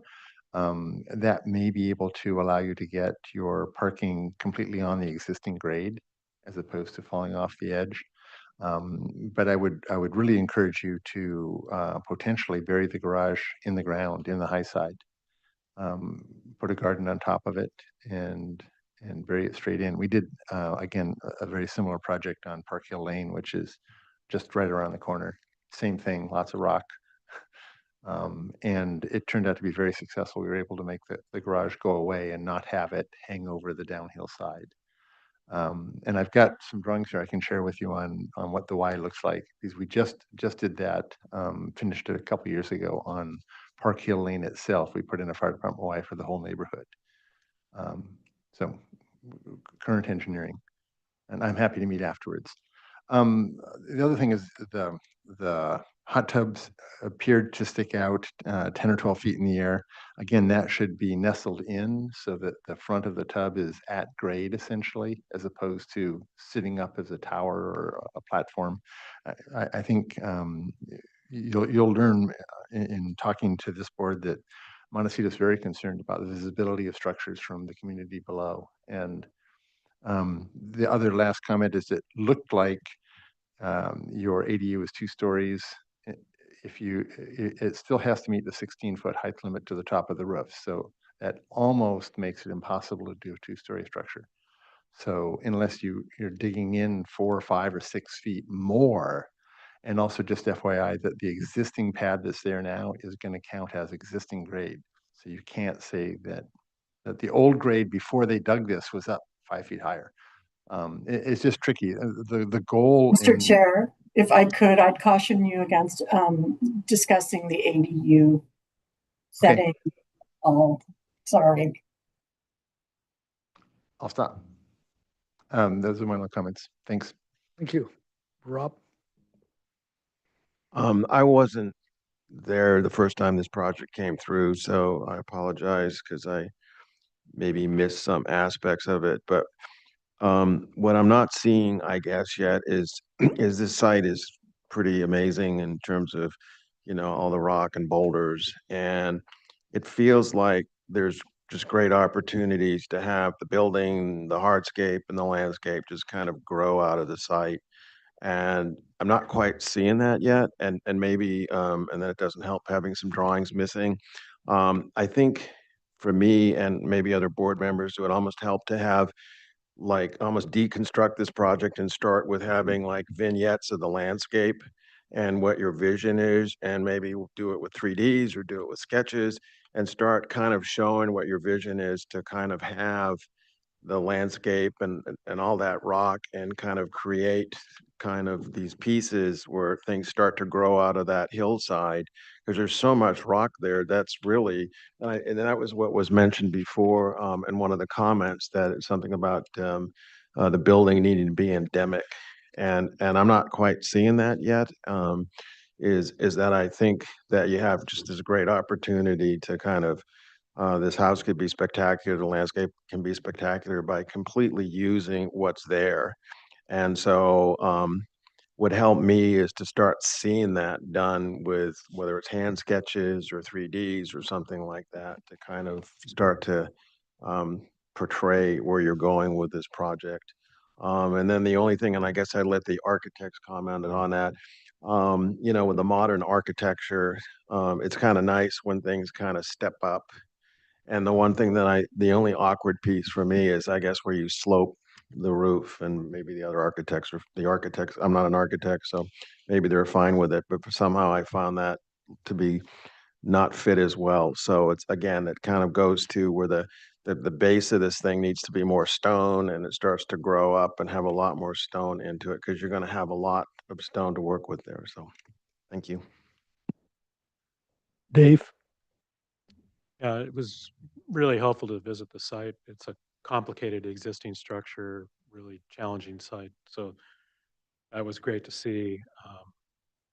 It was a little hard to understand things until you explained the story poles, but I think I'm relatively comfortable with where you're going with the house, given the site sections and seeing the story poles out there and seeing the existing structure. Um, it's recessed in and it's following the lines of the existing structure. I do have a concern about that element that's dividing the two. The scale of it just seems very monolithic and large and high. I ask you to study that. Um, the real concern after being there is the carport, and I'd have a very hard time supporting something like what you proposed. It is so visible. I also think that it's just a construction-wise, the logistics of building it are extreme, and so it doesn't seem to make sense to me. Um, if you could follow Tom's suggestion and find a way to recess it into the hillside on their side, that would make a world of difference. Um, and then also, unfortunately, on a project like this, the landscaping is key, and we don't have that here now. Um, I'm very concerned that there's a lot of pine trees and the other tree, forget the not the oak, sycamore. When you take those away, the whole front of the house is going to be exposed. So we're really depending on the landscape to help soften and integrate the project. And as one of the board members mentioned, one of our main charges here is minimizing the impacts to the community. And if you take all that existing landscape away, you're creating a two-story face on the house and essentially more than a two-story face on the carport. I think it's really impactful. So next time around, I think you really need to get all your ducks in a row and give us plans, 3D views, site sections, so that we can really understand and feel comfortable with what you're proposing, because right now there just isn't enough information, and I'm very concerned about the visibility. So come back, help us understand that and make sure it's mitigated. Stacy? I agree with the rest of the board members. I do like where the architecture is going, but we do need more information to truly understand it. And also it happens at times, people forget to submit drawings or they get left out. But I do recall, because I did get to see it the first time around. And my biggest concern is, because when you have a site that's this naturally just beautiful, that we have this idea of where we want to go and do interventions and add as much design as possible. And I think in this particular case that the landscape, to recess it back to just the areas around the house, that you might have a more successful project. And also to concentrate more on how does it screen the house and screen it from the views, but open the views from within as well. And I'm just concerned that if you try too much to put too many trees on the topography, especially with the rocks, that it's going to get very expensive, but also not necessarily succeed. But if you can retain more of the trees, I don't think that the pines and things where they're located are a huge problem from a fire standpoint, unless you put that carport where you're putting it right now, and trim it up. But if I also agree about the carport and the sense of arrival, because coming to car parking building first instead of seeing the house is difficult. So if you could move it to visually out of the way, that would be much more beneficial, I think, to the overall project, but also to just scaling back as well, I think might help you. That's it. Robert? I agree with all the carport concerns. Going from 3 to 2 would definitely help. But I'm most concerned about view from below. And you got me really intrigued when you said drone footage.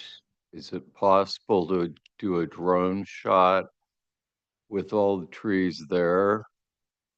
And then somehow with your computer whizzes, remove the trees and let us see what it would look like from below without the trees?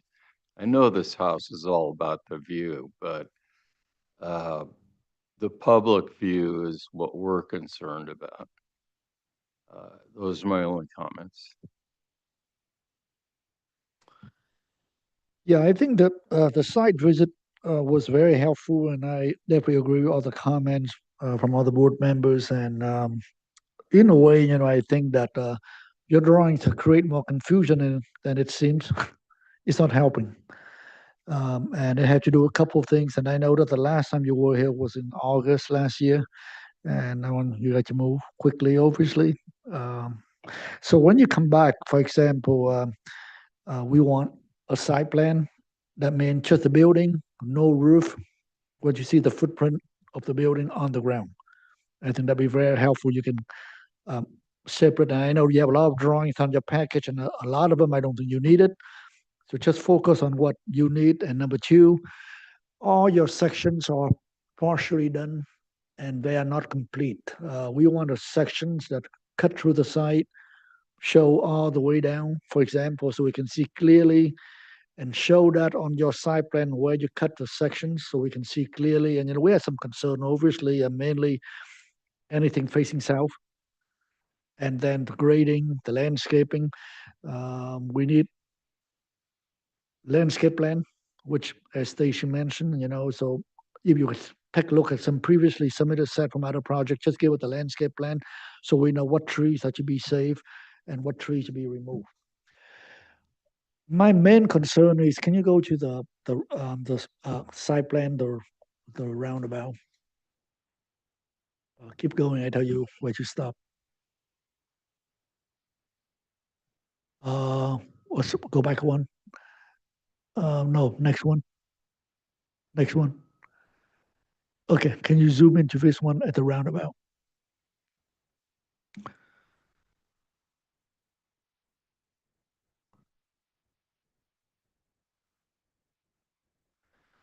Okay, so I think the most important thing for you now is probably to get the fire department approval. And when I look at this, I'm just trying to figure out how the hammerhead would work, because I just look at another project that when you do a hammerhead, it's actually 100 feet That- by 50 feet.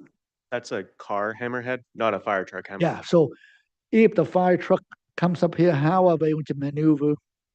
So that is the big problem, because if they don't approve it, you don't have a project. So before we come back again, can you see how you can make it work with that requirement? And so it's about 100 feet by 50 feet. That's enough for the 40-foot fire truck, to back and go out. So to me, I think that's a big issue. The second thing is that we are not talking about the ADU. That's not the purview of this board, but you do show some, some basement, some another building, and then with a very steep driveway that's coming up to the other part of the side, which is so steep that my car couldn't even make it. I'm not sure how did Dave make it up there and made it down. So I was thinking, you might, if you look at the option that we're mentioning by perhaps cut into the hill for the garage, that could be the base for whatever you built on top of that. And that might, cut out the driveway and simplify the project and get rid of the things that will cost you a lot of money by doing it, exposing it. So look at things like that that might help. And then, I was noticing that the first, I'm trying to understand your story pole, because it seems like you story pole all the way to the overhang and not the building. But on the back, into the building, right, where the pool is. No, it was all roof overhang. Yeah. Was story pole, not Yeah. wing. Yeah. So when I saw that, it's over. Yeah. But maybe, the building is much smaller, right? Underneath that. So you show it, the proper site plan, then we can see it a little better next time. So other than that, I think that you want to come back for further conceptual? Yes, Sure. Yeah. Short of a fancy rendering from below, can you at least on the landscape plan show which pines will be removed? Thank you. I have one more comment too. Um, and maybe this will help, and I don't know how the rest of the board feels, but I'm just like, I caught the stairs right there. And then what I would expect to see is with all that rock on there, that you would have stairs and then you would start showing boulders and the way they would engage those stairs. And so that you would end up with something far more organic than what you're showing there. And I think that needs to be carried throughout kind of the hardscape kind of site circulation on this project, because there's just so much rock there. It's going to be a big part of how you kind of move this forward. So thank you. Okay, so we can schedule to the full board, further conceptual. Thank you. All right, so move on to item number 5. 815 Hot Springs.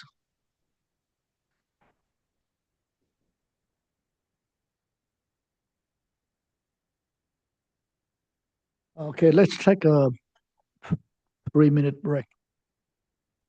Thank you.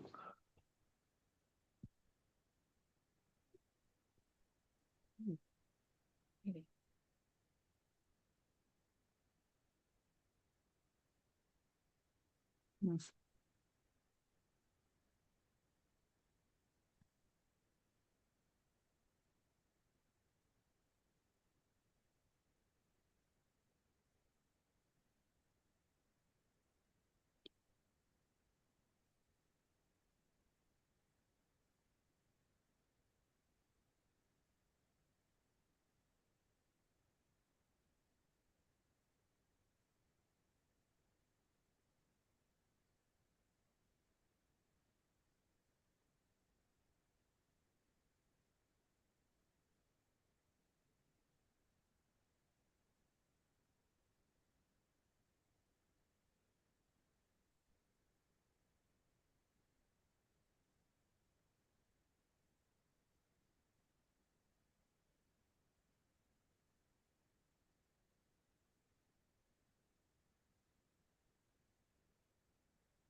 Okay, let's start again.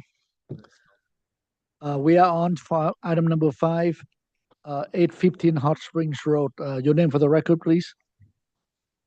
Hi, this is Jennifer Siemens. I'm the agent for the owner. Okay. I'm going to give just a brief introduction, and then I'm going to hand this over to our architect, Michael Mathieu, and our landscape architect, Kaylee Grubb.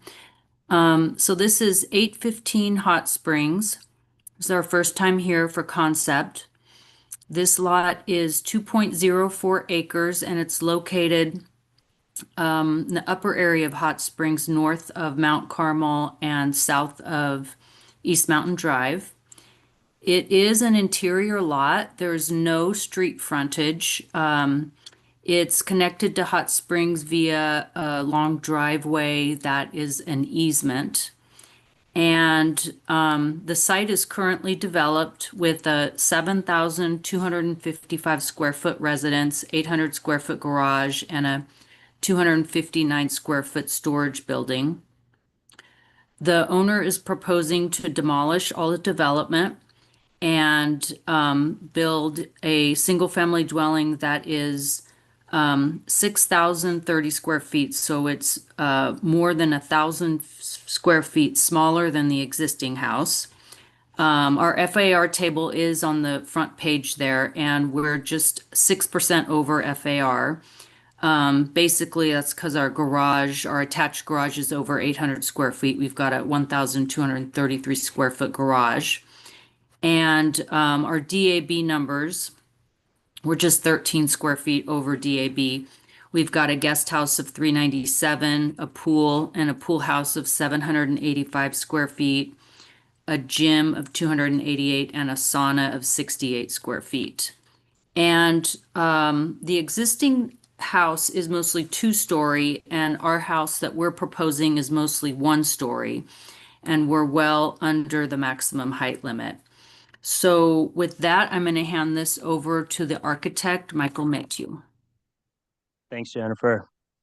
Good to meet you all. Michael Mathieu. I'm the architect for Telema Design. So let's jump into it. David, can we go to page 6, please?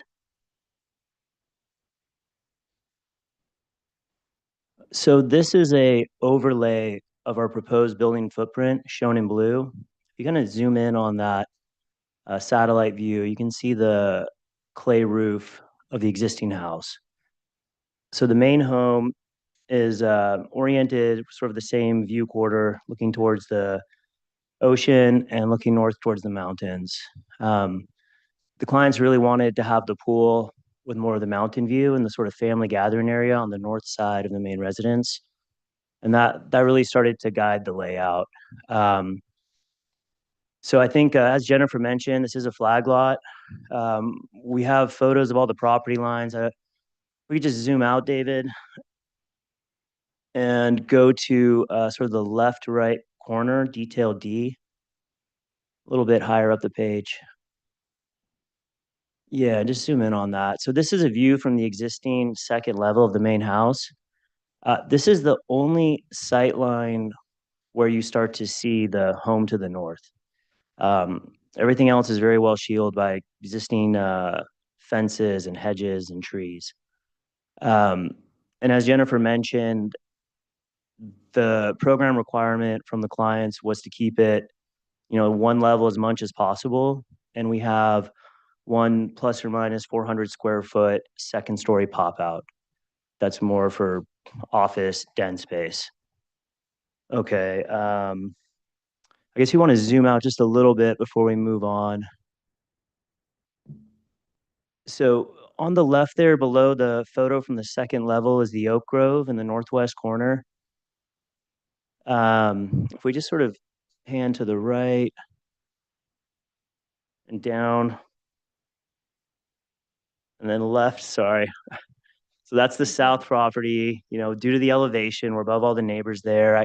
Just high level, it's an extremely private lot. It's a really special property. So we've made a big effort to kind of focus the development where the existing development was, create the hangout on the north side, and then the south side is more or less untouched. Okay, let's go to page 18.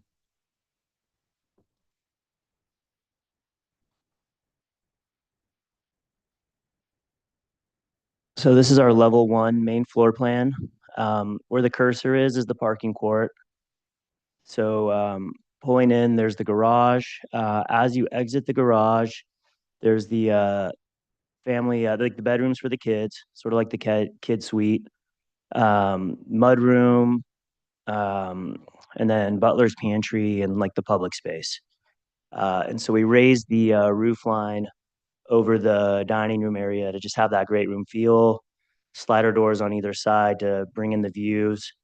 A big thing that drove the layout was to have outdoor access from every single bedroom. And so on the bottom of the page, that's the 2 guest wings. And then the primary suite is in the upper left, and there's a more of a kind of library bar, hangout space, and stairs up to the office. All right, let's go to the next page. The only use for the space up here is just like an office for the husband and for the wife. And so the vision for the roof deck it's not as like a main hangout. It's like maybe at evening or for enjoying a sunset. But the whole vision is that the living happens on the north side of the house where you have the outdoor kitchen and the dining room and the fireplace.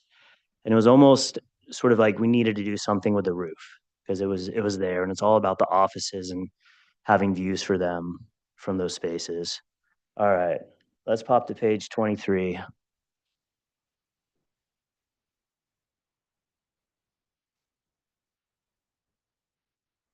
So I just got a screenshot of the as-built for the main house. If you could zoom in on that a little bit, David. Yeah, on the bottom there. So the existing high point of the existing building is 23'6". You know, about 90% of our property is not higher than 18'2" from natural grade. And with our 400 square foot pop out, we're only 5 foot above that. So I just want to emphasize that there's been the client didn't try to max out like heights or really like make this a big development. He's really keen on like keeping it low and, more engaged with the landscape. So we just zoom out, David. All right, so the blue line is representing the existing house. These are some elevations, but let's just pop over to the renders on page 15. I think it'll tell the story a little quicker. So our material palette is smooth stucco. We have some elements, some exterior walls of, sandstone. We don't want, it's sort of that style where there's no grout joint. Rivera bronze windows, bronze fascia boards, clay roofs, and that's pretty much it other than the cedar garage door, which is a little bit, it's not really carried anywhere else on the house. So, try to keep sort of a consistent, smaller material palette. The top view again is from the parking court, garage on the right. The middle view is from the south, looking towards the mountains. That's the double gable there is the 2 guest wings. The big slider is the main living area, and then the roof deck and the office above. The bottom image is just a little more of a close-up there. Let's go to the next page. And then just a couple more views. So different angle at the top one, looking towards the slider into the living room kitchen. The bottom left is the primary suite. So that's the primary bedroom. Beyond it is the 3 kids' rooms, stairs up to the roof deck. And then the bottom right is what is being designed as the main family hangout. So all, outdoor kitchen, dining room table, and those pavers that you see in the lawn head up to the pool. Okay, let's go to page 32. So this is our pool structure or pool house. Same material palette, stucco, clay roof, some stone wall elements. Sort of a little rough render there. We can go to the next page. Next page. Next page. So this is a little bit of a one-off. This is the caretaker cottage, and this is in the sight line when you're looking south from the main house. And we did it stucco and clay tile, and the clients came back and said there's like a little bit of a different feel and charm to where the lawn and the oak trees are, and they wanted this little cottage look. And so I realized we're breaking from the palette, but when I was on site actually looking at how it's situated, it actually makes a lot of sense. And so yeah. Let's go to the next page. All right, this is the gym and sauna that's in the northwest corner of the property. So this is sort of tucked up, and it's very visible from the main hangout. And the reason I mention that is this stone wall for the exterior facade is what's also on the living room kitchen wall. So they start to talk to each other, and the idea is that we'll kind of nestle this into the landscape a little more than the render shows. So it's sort of picturing something that's like kind of like a Menorcan ruin, that, you know, same material palette, but something pretty to look up at. All right, next page. All right, let's skip to 38, and I'll let Kaylee take over.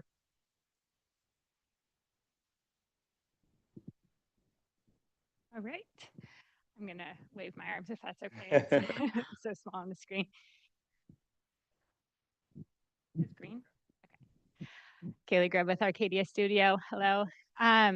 Okay, so you've gotten oriented pretty well to this site, but just to explain, it's a little easier to see in the rendering. This is the easement, the driveway access. So it's kind of a true flag lot. There's not very many public views to the property at all. And the existing screening, it creates like pretty complete privacy for the property, except for a little bit additional screening we'll add into this corner, and we'll augment with some lower level screening, but there's mature canopy surrounding most of the property.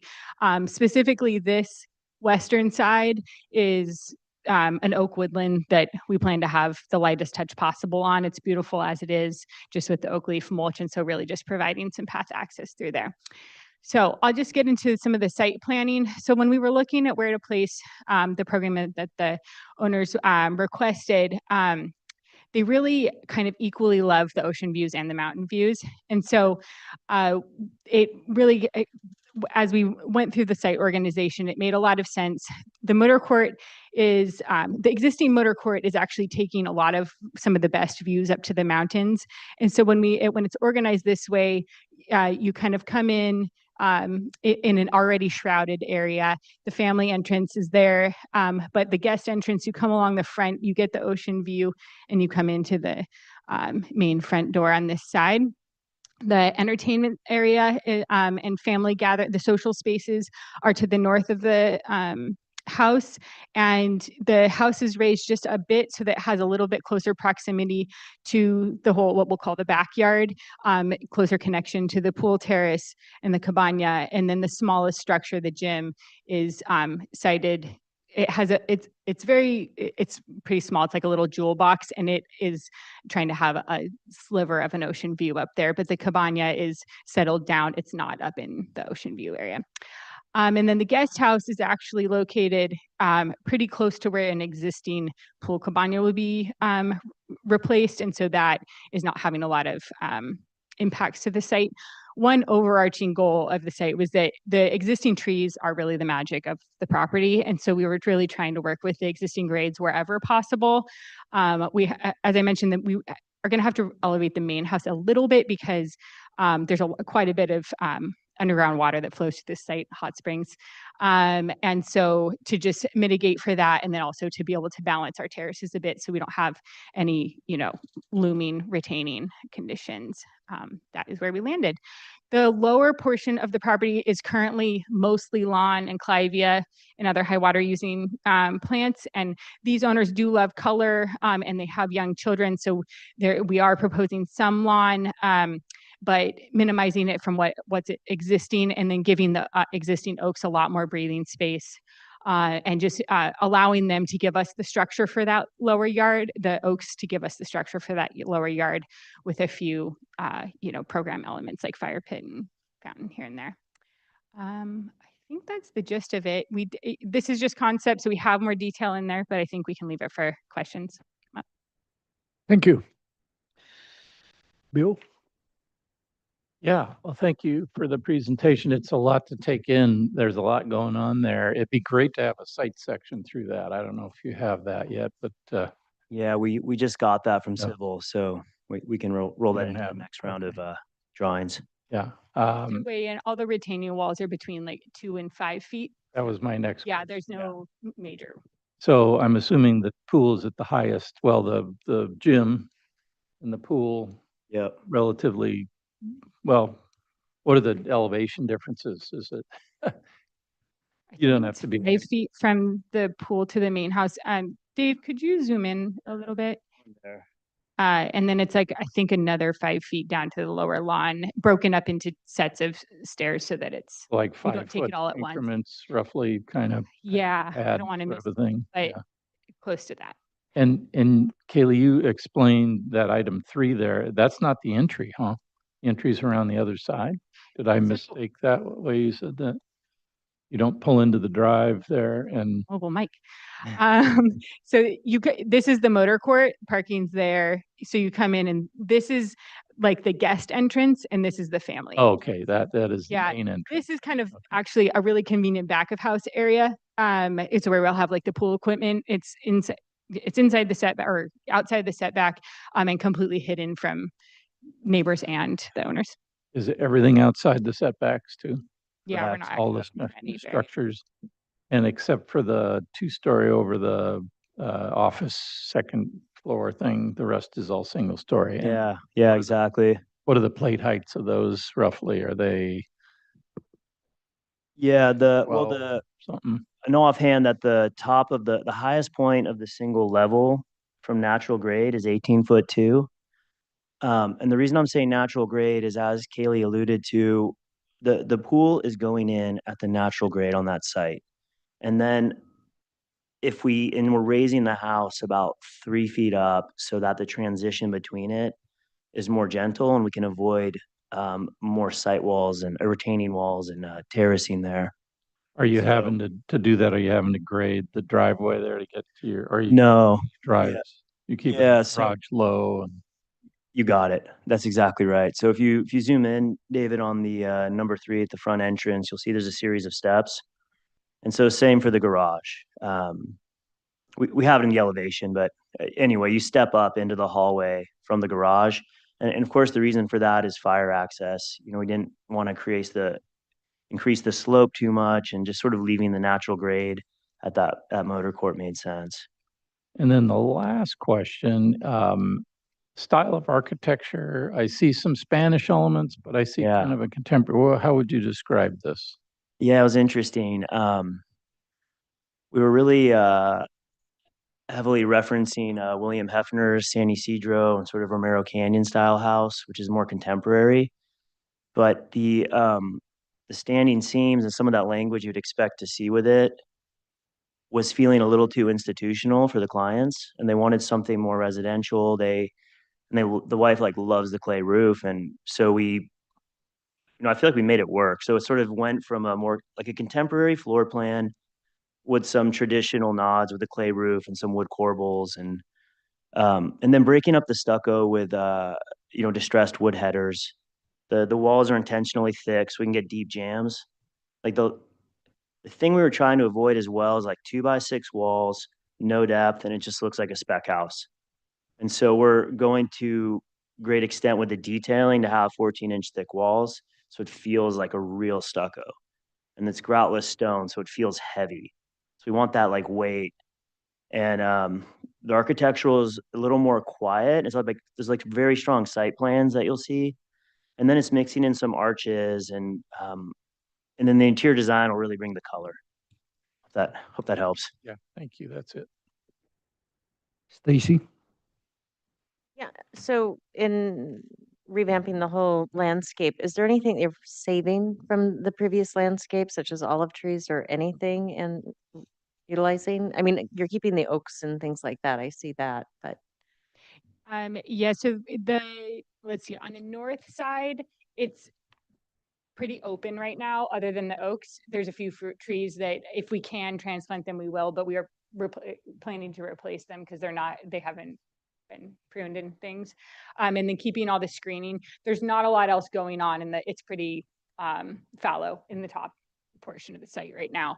The bottom portion is mostly lawn and oak trees with some clivia, and then a trellis that's falling apart that follows the east side, and then jogs to the left. We can see it on the survey if we flip back, but it's okay. That has to go because it's in disrepair. And so otherwise it's mostly the oaks and then ground cover plantings. I'm trying to think if there were any olives. There's some ficus and some Italian cypress that have to go because they're where the house is. Okay. Yeah. Look through that. All right. And David, if you go to the previous sheet, there's some of the trees being removed. I feel like it's a really light touch, given it's almost 3 acres. Yeah, we really studied how Yeah. to save as many oaks as we can. I think the one main oak impact is where the pool is, and we tried, and it's just the one. It also, that oak is actually in the view of the neighbor, and historically they've been having this property prune it, or they've been having it pruned, and so Topped. So it's not in Brutal. great condition either because Yeah. it's been topped for decades. Survived. Why bother? Yeah.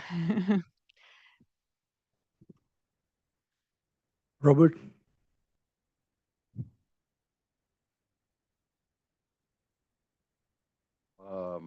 Can we go back to the floor plan, please, David? Yeah, that's page 18. And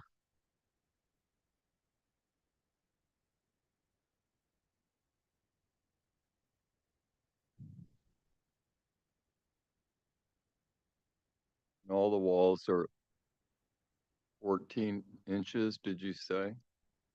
Yeah, pretty close to that. Just working on the details. But yeah, 12 to 14.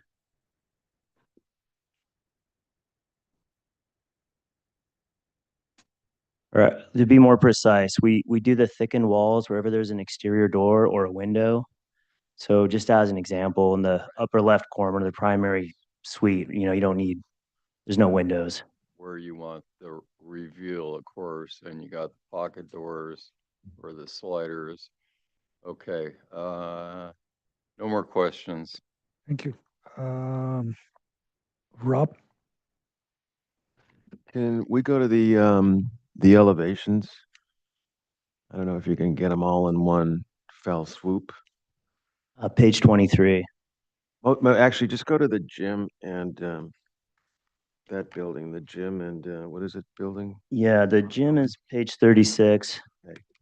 So in preparing for this meeting, I wrote a wonderful presentation, that site plan, the whole plan views, awesome. And love the watercolor elevations, love the pool house, not so much the gym and sauna. And then it's kind of like I see 3 different style of architecture out there, where they just go off and, I mean, the main theme is awesome.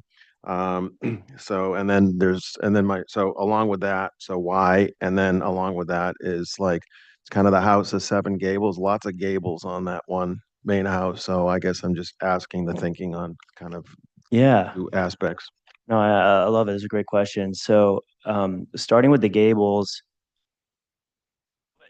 when we started to do one big gable to meet the program requirement, the height of it just started getting overwhelming the site, and then the views from the pool. And I think the magic of the property as you move around it is the views and the nature. And every time we went like one big gable, it started to like detract. But why not like towers and square and other kind of elements than just a bunch of gables, I guess, was what I was just wondering. Yeah, let's go to the renders. Page 15.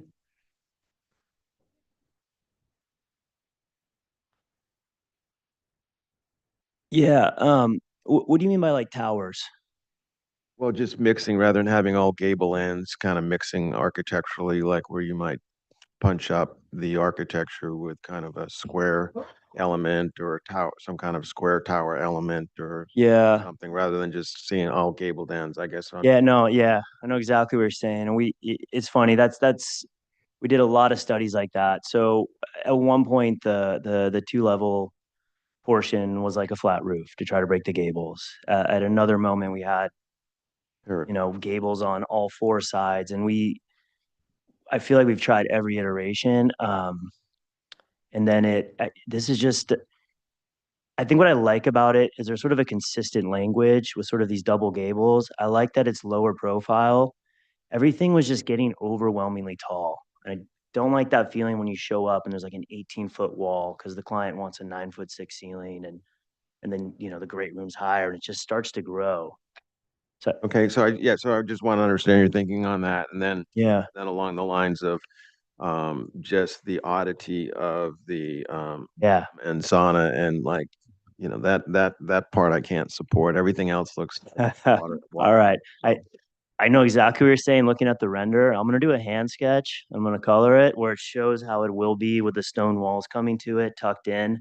There's something about that image that is like too hard and off from what I think it'll be like when it's done. But again, if you kind of zoom in, David, on that bottom image on the render page here, it's directly referencing this. And then you said it was highly visible. That was one of the things I think you mentioned. So. Yeah, so it's when you're in the outdoor kitchen looking up, it's enough of a line where it's not like a full elevation, right? Like you're seeing this 10-foot thing. You only see like kind of the upper half. Like we did some sight lines with that.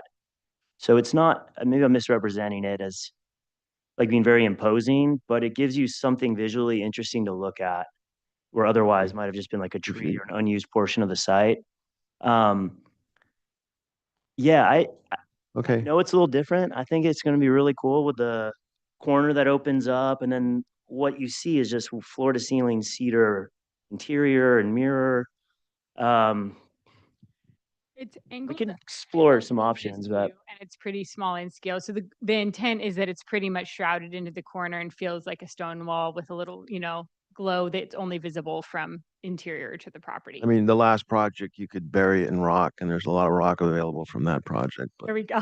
I'm sure we're gonna find some here. Too.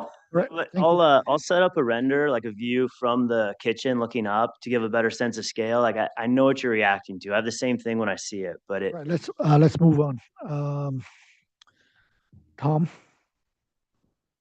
No questions at this time. thank you. Dave, 2 questions. One, you've got a very large roof deck. Is that visible to any of the neighbors to this from the street or anything? No, it's not.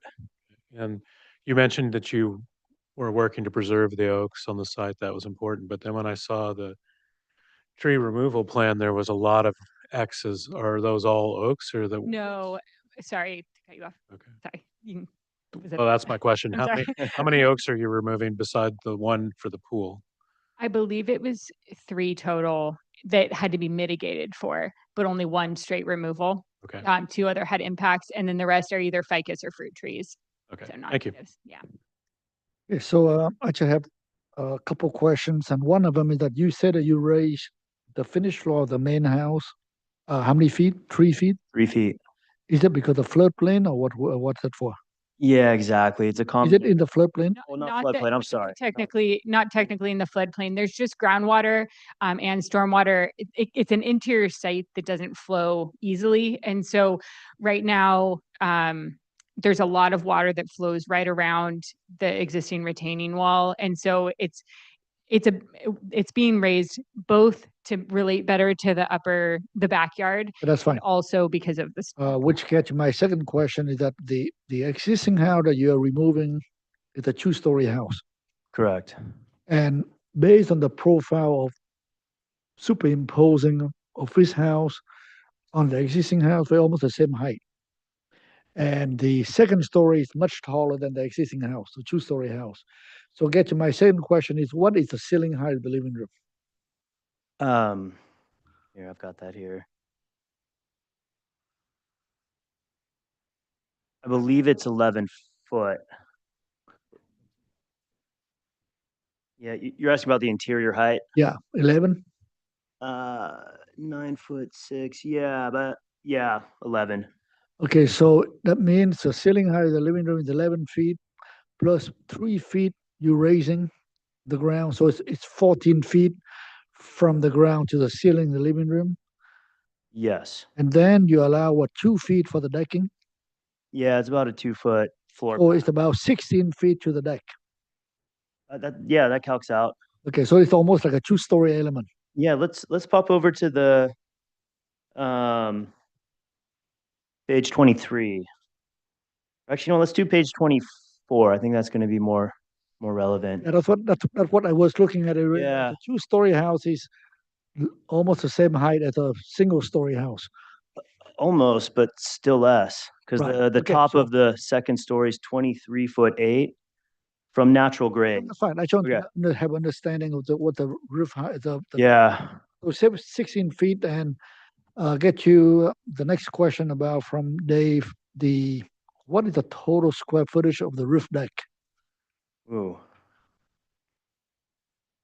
It's over. It seems like it's over the living room. It's over the entry, and it's The functional portion is similar to the square foot of the living room. Then there's a dropped area that has a which is dumpster that's the drop is also the roof deck. square feet. Yeah. So the whole thing like 1,000 square feet. Let's see, 18 by 25. Let me get my calculator. Yeah. Can you go to the second to the roof deck plan, please? Yeah. Dave. Let's go to sheet 19. The main portion looks like it's at 450 square feet. And I think the little extension is probably around 200. Yeah, that sounds right. Yeah, because you have the 4-car garage on the right. Correct. It's almost the same size as a 4-car garage. Yeah, except the back portion of the garage is a mechanical bigger. room. It's bigger. So Yeah. the 4-car garage is about 800 square feet. Yes. So the roof deck, the upper, the lower, adding the two together, Mhm. you have a lower area, almost like 1,000 square feet. Yeah, that sounds pretty close. Yeah. So which get to, and you have no protection on the roof deck is open. Yeah. So you know that it will be probably very hot. Oh, Actually been yeah. So quite a bit with yeah. the ownership because I asked if they would like a trellis for shade up there, and the discussions have been that they only want to use this in the evening and that they don't want the additional elements up. Yeah. So yeah, the question is, we look at is, not only for your client, but however the life of the project. Yeah. And so the question, have you looked at the way to perhaps, because suddenly you're raising a big outdoor entertainment 16 feet above ground, how would that affect other neighbors? It's not visible to the Not neighbor's how window. noise. Oh, noise. Oh. I think it's a valid discussion. Yeah. So it's centered in the house, in the roof pitches. So it's pretty well buffered east and west. So I think it's a north-south conversation more about the noise. To the south, there's a huge amount of property, like buffer on that side. All right.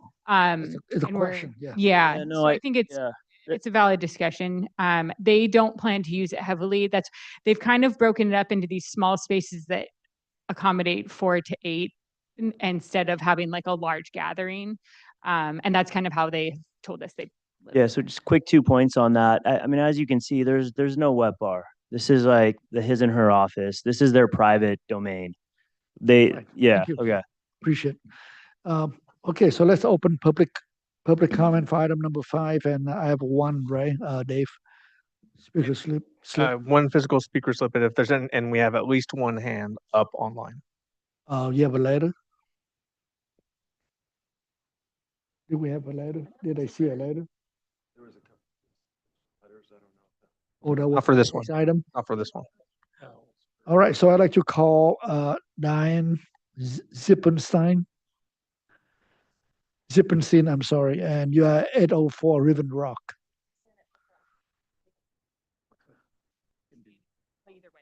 Oh, yeah, either way is fine. Yeah. Okay, first of all, where's 804 Riven Rock? Can you, You're on. Dave? Is that on? Yes. I'm the predominant neighbor on the west side. Can we see it on the site plan?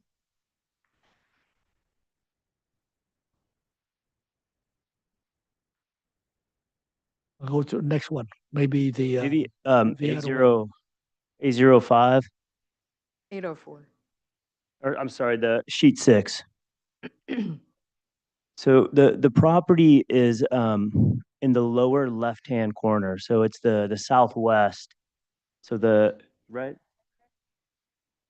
No, I go pretty much from the top to almost to a little bit past the guest house. Oh, Dave, can you open the Google map? I'd like to know how. You know what? I'm sorry, guys. Go to A03, sheet 4. I think it calls out. Whoops. Let's Yeah. look at the Google map. Right, that's me. Mm-hmm. First of all, I want to say congratulations on a really thoughtful presentation. Thank you.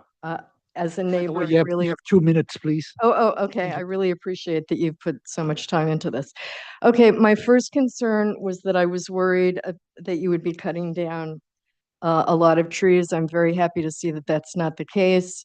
But I hope that that concern continues throughout the project, especially if you are raising the height from 23 to 28 feet.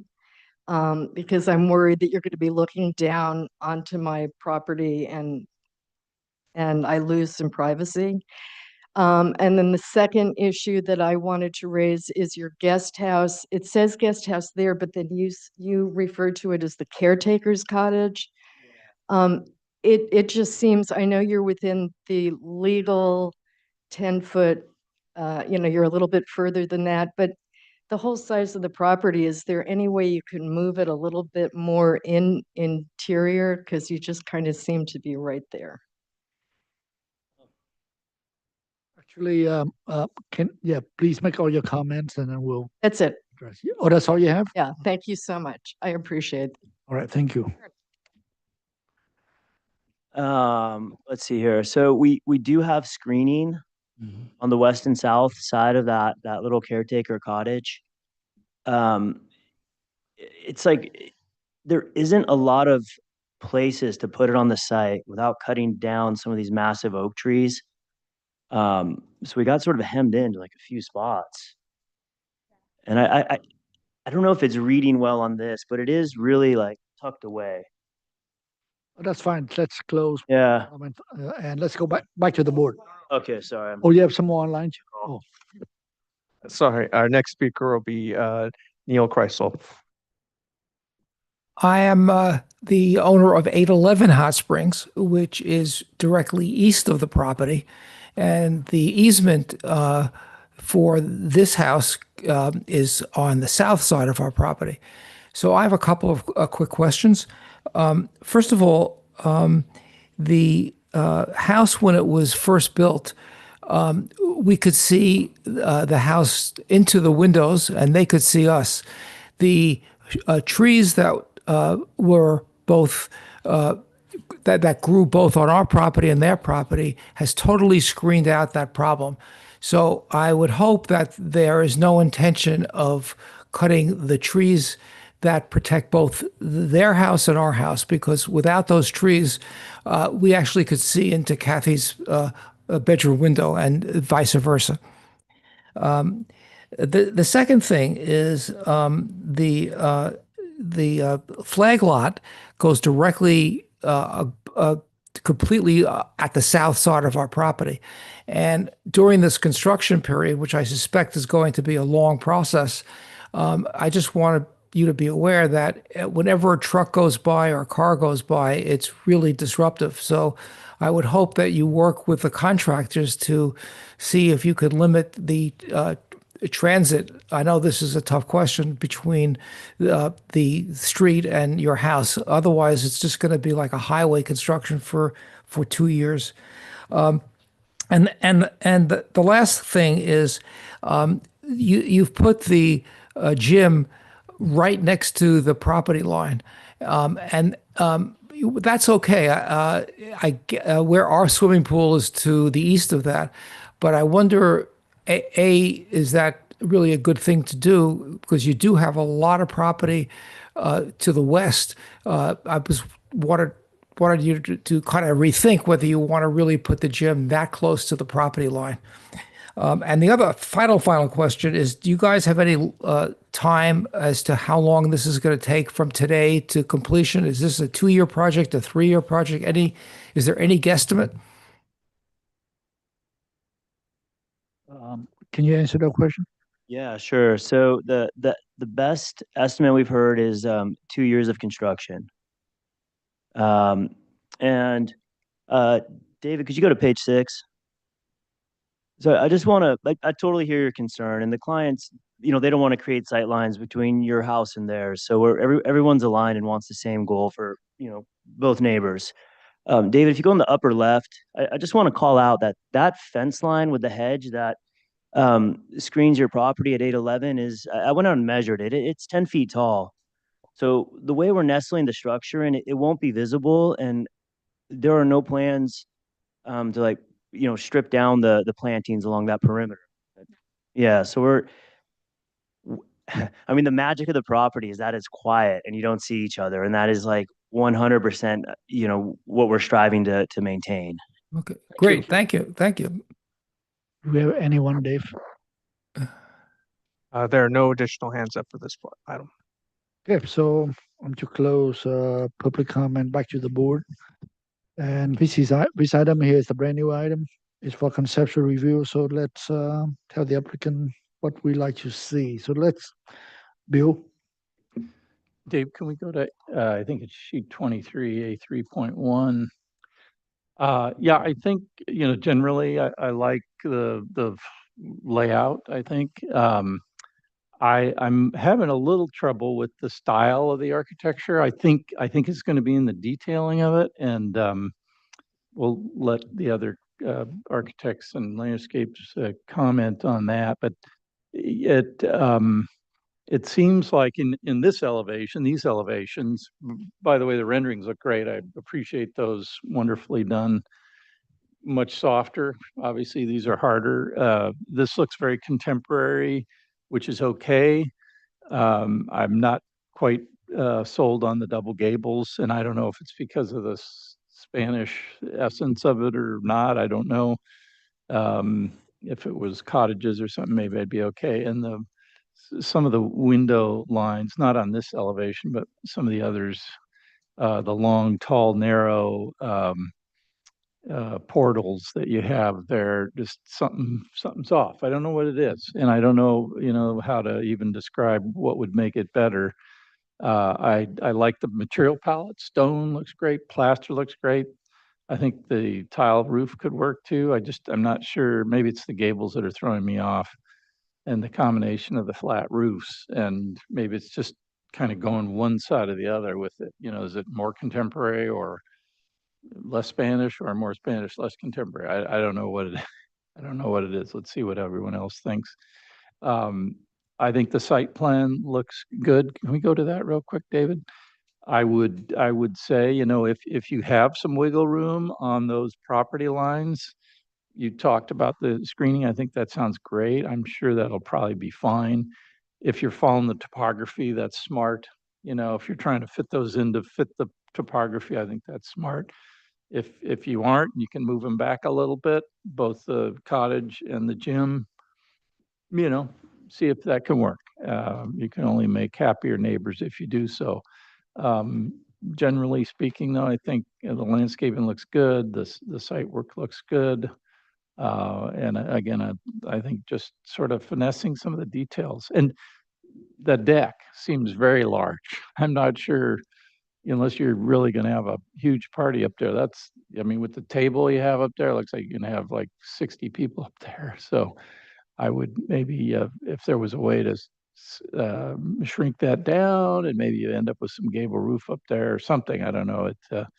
It looks like it's a little bit more than is necessary, and it might just become a wasteful space. So anyway, I think that's it. Thanks.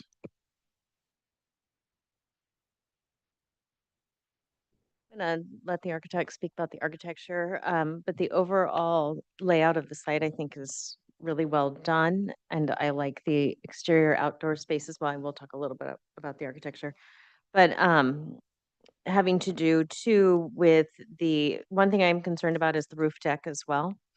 I think perhaps it does seem like a very large party could happen up there. I almost wonder if it might be more successful if it was enclosed, if it was more of an interior space, if they wanted something that was indoor, outdoor with large bifolds or something, but it just feels very exposed and very hot.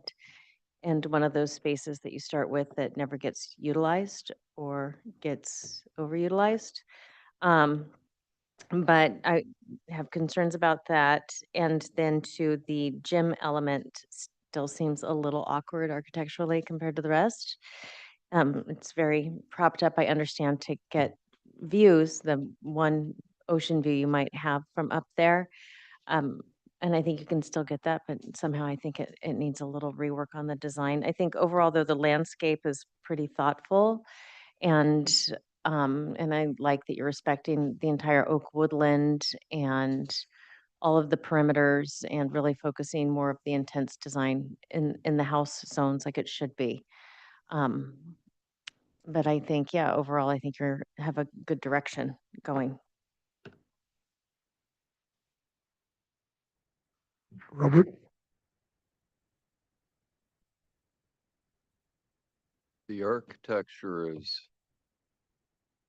schizophrenic or conflicted. You've got Spanish, you've got modern, you've got with the double gables almost like English forms. I'm still trying to process all of that, and like, does the garage really need double gables? I mean,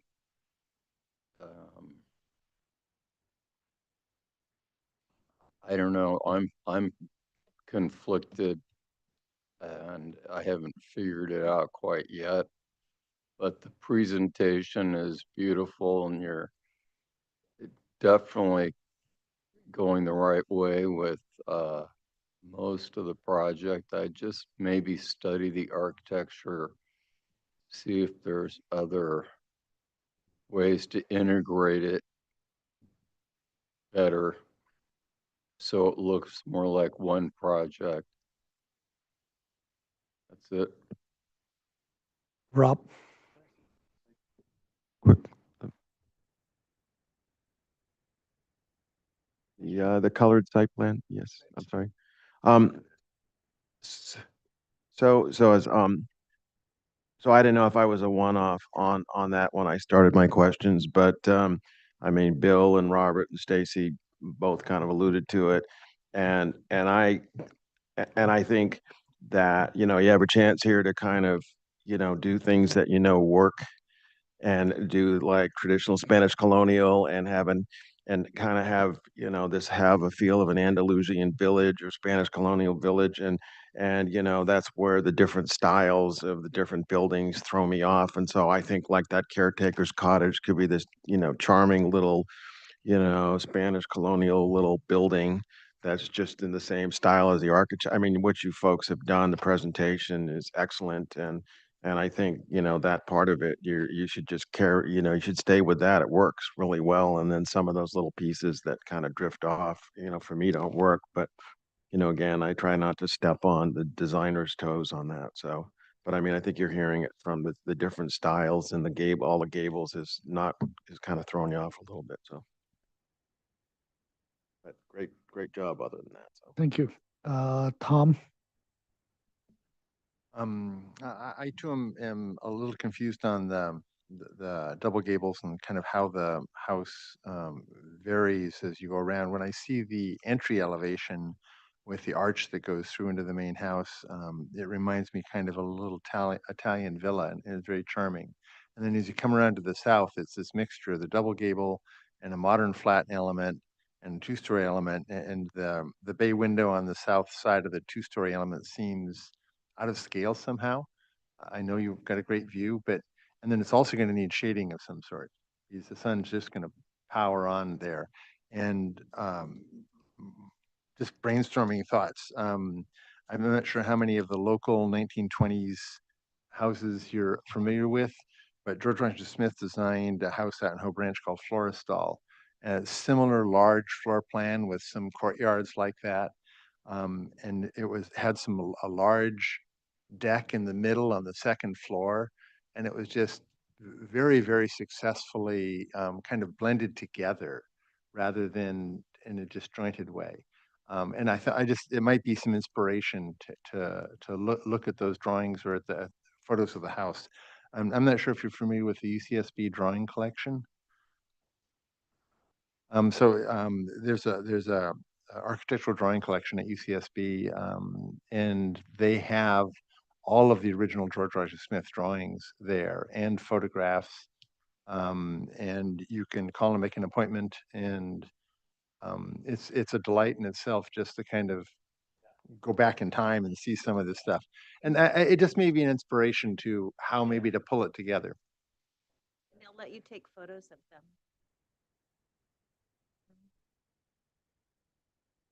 Yeah, you can go take photos of his actual drawing at the library.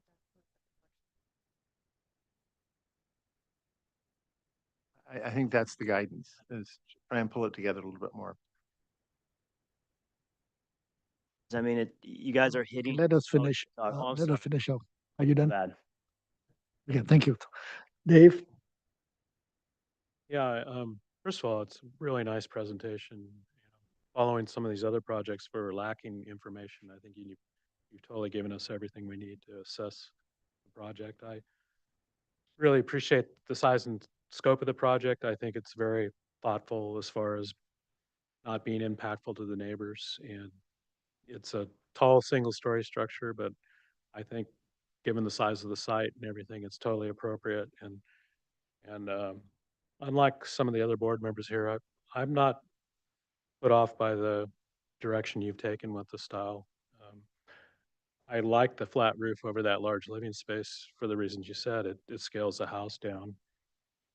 You mentioned William Hefner, and typically those will be standing seam metal roofs. And I think the clay tile roof is more of a soft modernism. And it's eclectic, and the double gables, and there's some things going on, but in the overall scheme of things, if this is what you and your client want, I can totally support it because, you know, you're building the house for them, and that's what they want. That's fine. And so I'm pretty supportive of the project. The fact that you're preserving the oak trees too, and that you're preserving the screening, which is really important to the neighbors. So I like the project. I think that the palette is warm. It's appropriate for the context of the Montecito and the mountains and everything, the trees. So I support you. Okay. Can you go back to the renderings?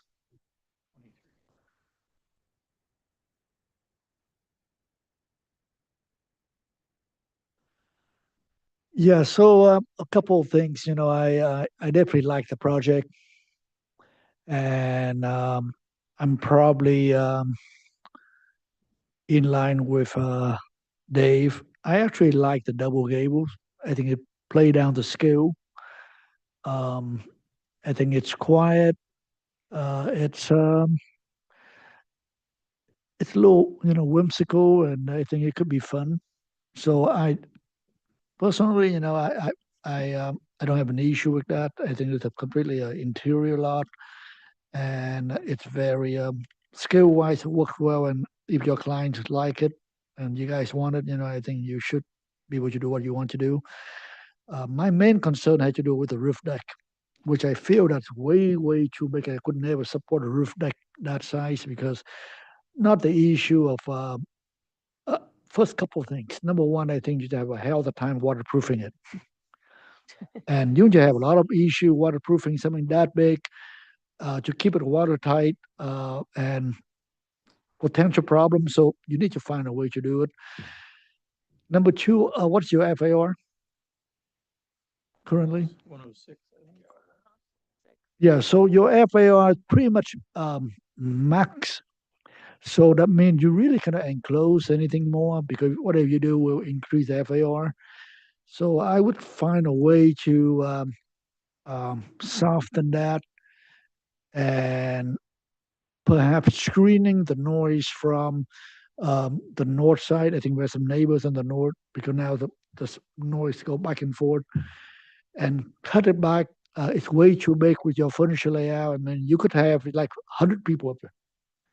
And that is a problem for the neighbor because you're raising 16 feet above ground, and the noise will be much more noticeable than you are at ground level.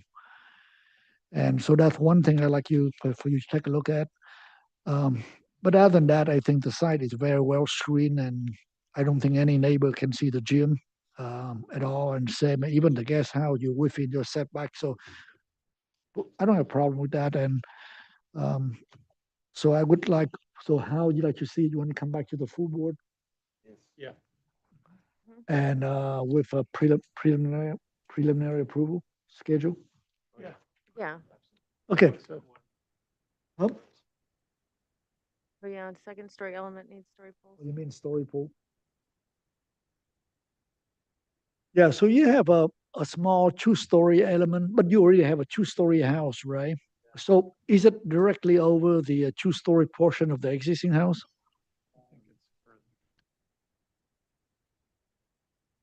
May not. Okay, can we see where the two-story element superimpose on? Yeah, the dashed line.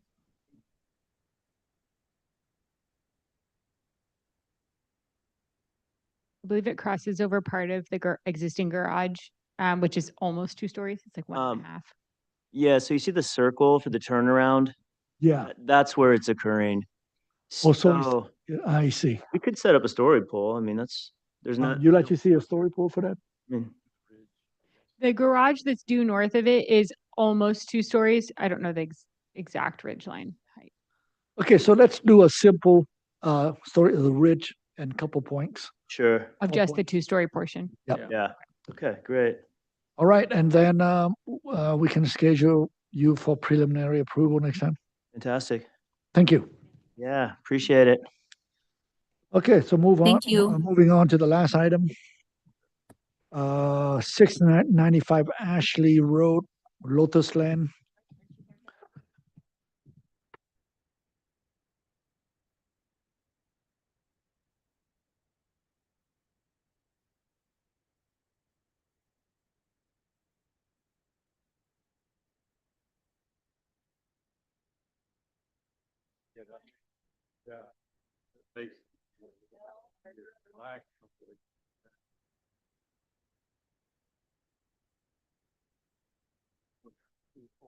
All right, so let's get going. This is the with a lot of buildings. Yes. It's a big site, and I think we are familiar with Lotus Land. So your name for the record, please. Yeah, be great. Okay, thank you, Mr. Chair, board members. I'm Laurel Perez with SEPS Land Use Consulting, and I just want to say I'm very proud to be here representing Lotus Land and our design team. We're excited to be here. The application for this project was recently filed with Planning and Development, and it involves a revision to the conditional use permit for Lotus Land, along with the master plan. We're passing out the site orientation plan for you. And this master plan is really a long-term vision for physical improvements that would be built in phases over time, many, many years probably, as funds are raised. So this is the long-term planning vision for Lotus Land. And it's the subject of your review today, the physical improvements associated with the master plan. Since the time we submitted, we presented to the Subdivision Design Review Committee. We've had several meetings with Montecito Fire Protection District. I've heard that come up a few times today to make sure that they're on board with these plans and the access improvements, which will benefit them.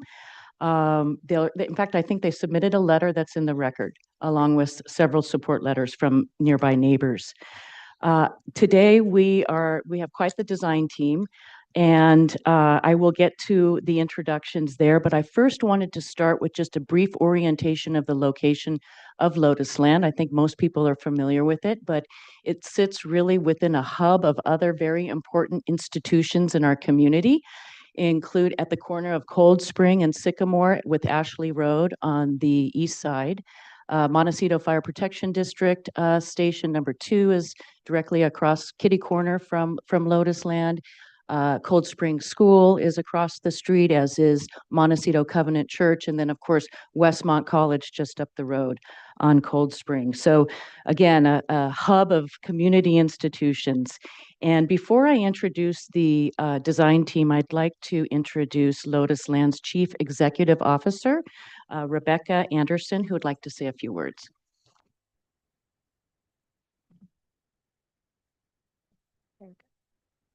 Hello, I'm Rebecca Anderson. I'm proud to be with this incredibly talented group who's been working with us for several years as we vision the future of Lotus Land. We had a master plan at the garden in 2003 that extended for 20 years through 2023. And when that concluded, it did not include any new buildings or revisions to current buildings, and nothing before you today touches the historic architecture. At Lotus Land, we have some replacement buildings that will need to function in the next 2 decades and beyond, as well as some new construction, which has been needed for the 33 years we've been open to the public, but because of the onerous conditional use permit revision process, the organization hasn't been at a point to be able to come back to you and the county to kind of tackle our long-term master planning. And so we're pleased to be evolved enough as a young organization on an old and beautiful estate to be at that point to kind of vision the future. As Laurel said, this is aspirational. We haven't raised funds for any of these buildings. They will be pay as you go. Our board has a mandate to me and the staff, which is we must raise money before we build. We have 2 board members with us today, Laura Bridley and Anthony Grumbine, and we appreciate all of their service on this project.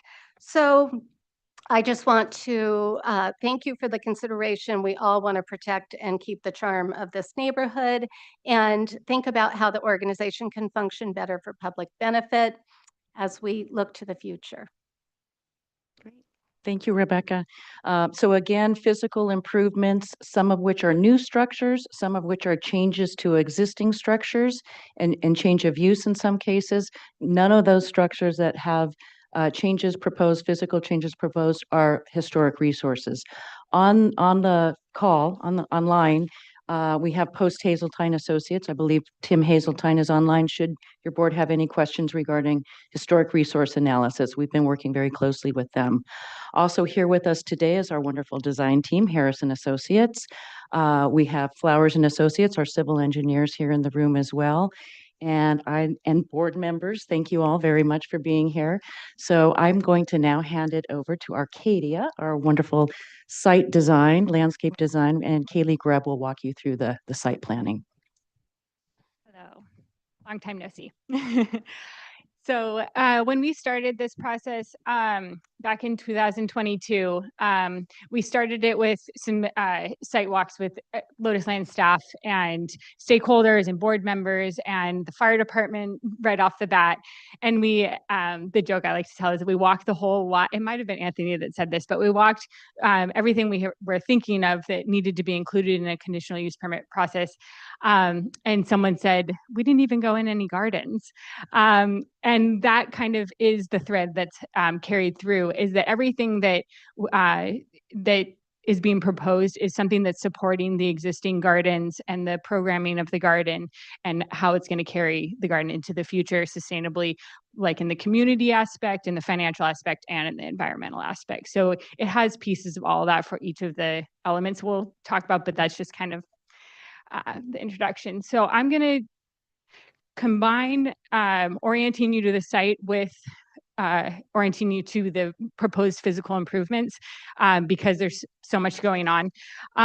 So as Laurel kind of oriented you, there's Sycamore Canyon Road running page north-south. Cold Springs Road is running page east-west, even though it's running north-south. So the main entrance that visitors use is on Cold Spring Gate. The existing entrance was built in the 1980s and permitted for a lower visitor number than is currently. It was right when the garden was becoming more public. And so it has served the garden very well. It's not a historic element, even though it was very nicely designed in its day. We have taken another look at it because we're endeavoring to be the best neighbors possible. We don't want queuing on Cold Spring Road with it that could conflict with any of the other institutions in the area. And so we have taken another look at a way to have a partial decel lane, a short decel lane, a way to get back out if you're incorrectly at the gate, and then reconfiguring it to really honor the history, the historical architecture of the property, using the same gates, and also making the gateway a lot more pedestrian friendly. Right now, it's only vehicular, accessible for vehicular. So we can take a closer look at that in a moment. Then as we move up Cold Spring Road, there's an existing curb cut along Cold Spring Road that leads to an existing garage and what we call the Pink Cottage.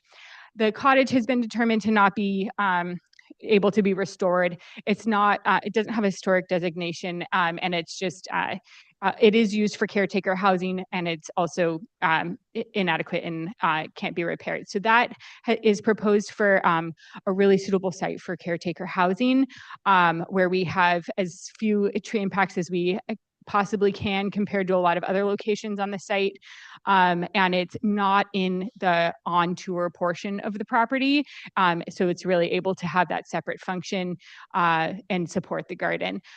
I'll back up for a moment. This heavy green line and the shading inside is what's on tour at Lotus Land. And so, and this white section up here is the overflow parking that's completely off tour, and everything in that back section, we colloquially call it the back 40, but it's not on tour and supporting the rest of the garden. And it has very important uses for the function of the horticulture of the garden.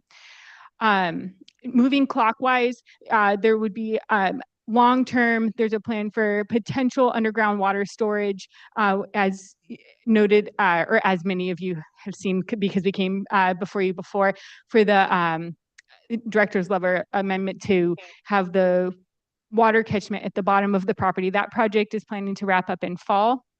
And so as part of the conditional use permit, we just want to have a plan for a future location if we need to expand that storage. Then we're moving clockwise to the area C, which we're calling the Orchard Pavilion. So Lotus Land has the existing Great Lawn connected with the main residence, which is used as offices and supports the programming of the garden. The Great Lawn is where any events are held and has a large multifunction feature, but it doesn't have the infrastructure to support those events and any back of house elements, and then also smaller indoor gatherings where the main house doesn't have large enough spaces and or accessible spaces. And so the siting of this structure was very heavily studied, and we landed on this location because it has a really great combination of direct access to the gardens we need it to have access to. It's close to being on tour, but it's right at the edge, so it's a location we could build restrooms in a phased approach for on tour for visitors to be able to use, and then add on a pavilion as funds are available. And then it also has a back of house element where off tour, we have access from the lanes for fire access and truck access. Moving clockwise, the horticulture complex is the existing location of the what we call the nursery on site right now, or the horticulture complex. And it's, many of you may have met Lotus Land staff, but they are incredible and so mission driven and just doing the best work in sustainable horticulture. And it's somewhat incredible what they do with such little infrastructure in that area. Many of them have their offices at the top of the property and then have a greenhouse where Area B is located here that isn't conditioned. They don't have a head house, which is kind of the lab space that horticulturalists use. They don't have permanent shade structures or very much storage. And so that area is really to just revamp that area and consolidate the functions so they're not schlepping across the property. It's adding a couple offices, some restrooms, some shade areas for outdoor education, and then supporting the sustainable horticulture mission.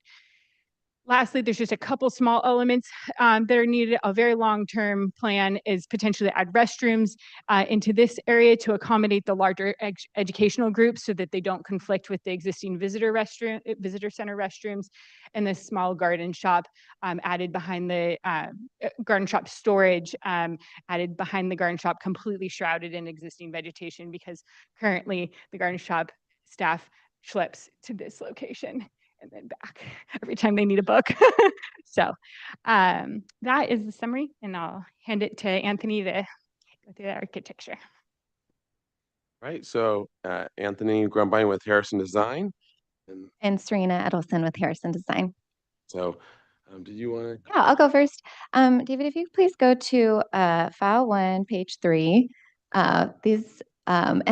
Tom, I'm so grateful that you planted the seed earlier today about the wonderful resources at UCSB. So interestingly, Anthony and my involvement with Lotus Land began like more than 8 years ago, purely as an academic research to help pull for them wonderful George Washington Smith and Reginald Johnson trace paper, drawings, photographs, etc., of what had existed on site, and a lot of designs that actually never came to fruition. So it was just fun. We have been architecture nerds about this for a long time, and what a dream to be here today.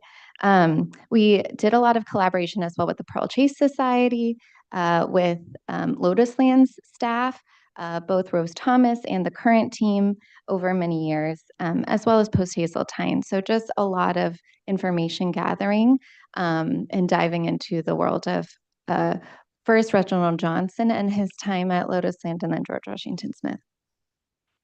All right, so, and this has really been a labor of love. It's been basically a decade that we've been at this, and now it's sort of coming to fruition in these buildings. So we're very excited about them. The Gavitt family with Reginald Johnson did the main house, and then in addition, there's an interesting switch over to George Washington Smith mid-project for an addition to the main house, and then all the other subsequent buildings are George Washington Smith. So there's this fantastic mix of these two great architects of Santa Barbara, and it's been a lot of fun for us to dive in as we go along.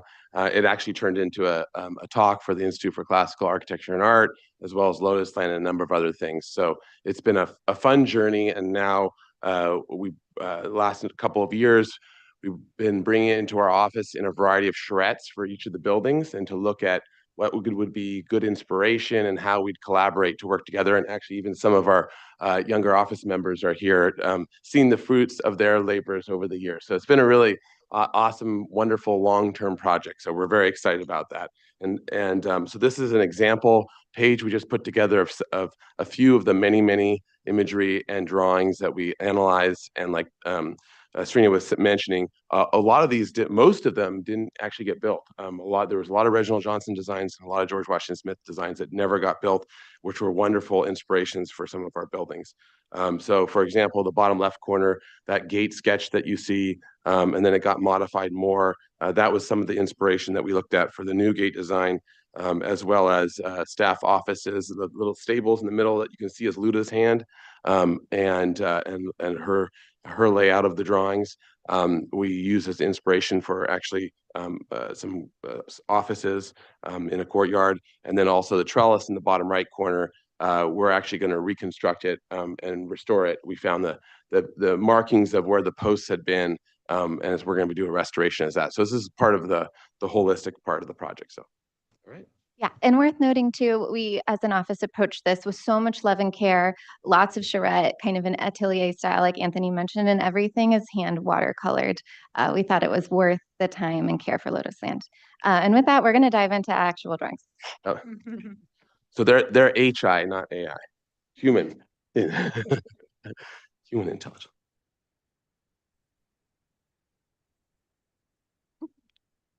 Okay, we're gonna go to, I think it's the beginning of the next PDF set, L 1.1, looking at the Cold Spring Gate.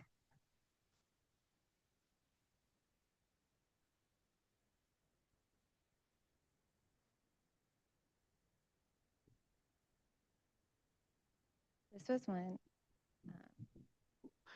So there's quite a few sheets of site photos, but we also have site photos in each of individual areas. So I think it's going to be more efficient to go through. Okay, you can keep going, David. Thank you. So we can come back in the questions time if we need it for any of the photos. Keep going. Keep going. More. So actually, I'll land on this for a second for the circulation, because I mentioned that we have been meeting with the fire department quite a bit early on in this process. And Lotus Land currently, because it does relate to the Cold Spring Gate, Lotus Land currently has like maintenance access drives along both the east and west perimeters, and they're very narrow. So the fire department is appreciative that they exist, and we're just going to some of our tree impacts are because we just need to create some widening and turnout space just to allow for better emergency access. But one of the biggest benefits to this overall study is that we're going to be able to protect the north end of the property from the south end, which has historically not been possible very easily because of the way the existing entrance is angled. A fire truck can't turn left and then therefore can't protect the north end of the property.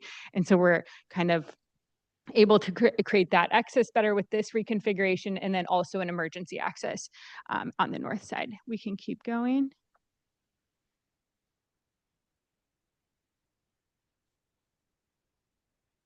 Keep going. Oh, sorry. Just to clarify, Kaylee, Yeah. the blue is new. The blue is new. The light blue is replace existing. Darker blue is new, and red is removing existing. Yeah. So we can go to the Cold Springs. Keep going. Keep going. Sorry. Might be the next set. This is compressive, all of them.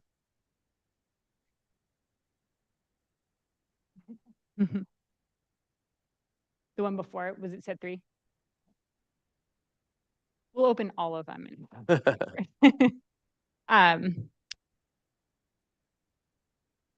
So while it's loading, the Cold Spring Gate, recently Lotus Land has also added a control arm at the kiosk so that they're able to open the gates and allow some queuing on site as well. And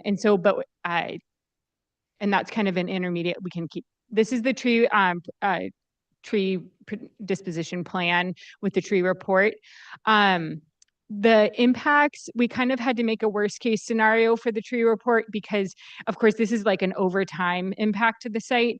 And every tree we can save, we of course will. It's Lotus Land. They're doing everything they can to be the best stewards of their existing oaks. And it's just, it'll be a case by case basis of where we can widen and what branch we can save and that kind of thing. So this is, we have plenty of room to mitigate for the trees, but we're also endeavoring to save every one that we can. Keep going. I think it might be the next set.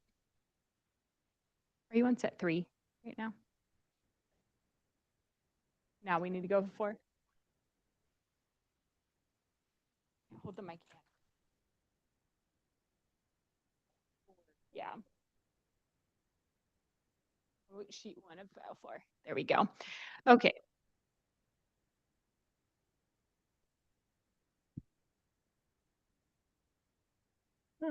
We tried to shrink the files. It's just a lot of sheets. Okay, so this is just to orient you. Currently, you just come in at it's kind of a funnel to an existing gate that's in an angle. And so we're setting the gates back a little further, allowing for a decel lane here, and a turnaround, roundabout with a kind of inlaid mosaic medallion in the center in case someone's there incorrectly, and it's a rolled edge so that if larger buses need to be able to make the turn, which is one of the constraints of the existing access as well. We're going to add some striping to keep the cars justified to the right and left. And then this reconfiguration really allows for kind of a grounding entrance. There will be a reconfiguration of a non-historic section of the pink wall. And then it allows us to layer in the pink wall behind as well. So you really come into a forecourt and then have the entry drive to the kiosk. We can go to... Yeah, as Keely alluded, the existing gate actually in this location is at the visitor's entrance, and so it's a non-historic gate. And so we looked back to George Washington Smith era inspiration and are proposing a new wider gate to meet the fire department's requirements, but with like the traditional wrought iron detailing, and then looking to those Smith drawings for detailing of the piers and a little pedestrian entrance there. Next page, please. Next. Are we in the? Yeah, we can still skip file over the forward. planting. Yeah, perfect. Now. Perfect. On to caretaker housing. Okay, so just to orient you, there's an existing driveway cut here. There's a pink cottage, what we call the pink cottage here, and an existing garage about approximately here. And so we landed on this location because it currently is caretaker housing, and there's a kind of a clearing there. It's also, as I mentioned, kind of tucked back in the site enough and accessible from the staff parking lot. And so it really it's like a good proximity to the functions that it needs.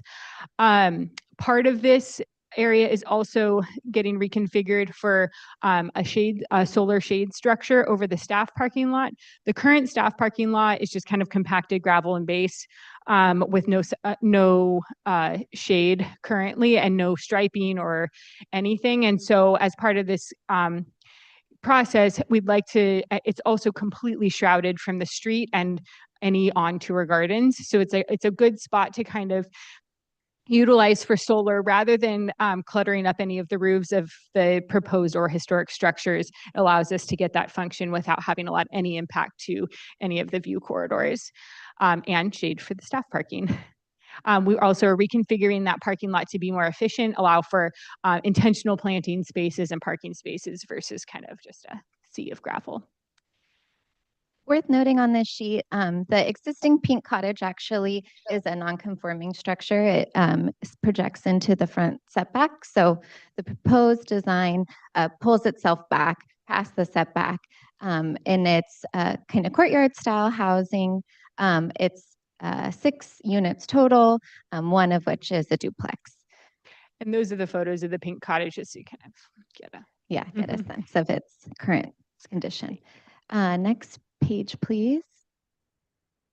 So this too, like we alluded to, we actually discovered Reginald Johnson had done a design for caretaker housing on the property. It had single-story and 2-story elements with a courtyard in the middle, and thought it was just so intriguing to be able to bring it to life.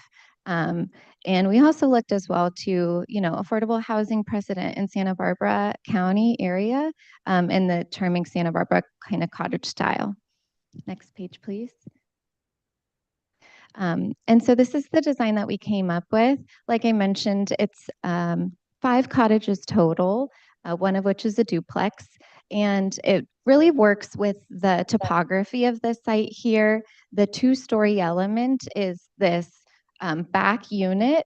It's furthest south and furthest from the street. And I actually think it adds a lot of charm. The plate heights are quite conservative. We want this to feel like it's been here for 100 years.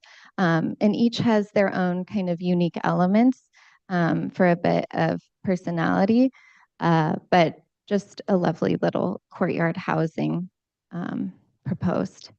Next slide, please. And there's a rendering of it. So again, wanting to really work in the language of the precedent that we had studied, incorporate the, low ceilings, and then the two-story element at the back, which you see quite a lot of in these kind of courtyard style housing, not only in Montecito, but also Santa Barbara. All right, next, please. We can move along past I'll give an overall note on the landscape. We can go back to it. We can go to set 5. The first. While he's loading that, as a general direction for the proposed structures, especially the ones that are off tour, Lotus Land is already, their staff is working very hard maintaining the existing gardens. And so the goal of the landscaping for anything that's not on tour is to support the existing gardens with beneficial pollinator habitats, insectary, those kind of mostly native plantings where it's not on display for the gardens. And then anything that is on display will, of course, have a more Lotus Land collection approach. But we're trying not to add to the maintenance with these kind of more infrastructure scope. All right, moving on to the Orchard Pavilion, which is the first sheet was the right one. Thank you. Yeah. All right, so the Orchard Pavilion, Rebecca, did you want to speak to the function of the Orchard Pavilion briefly?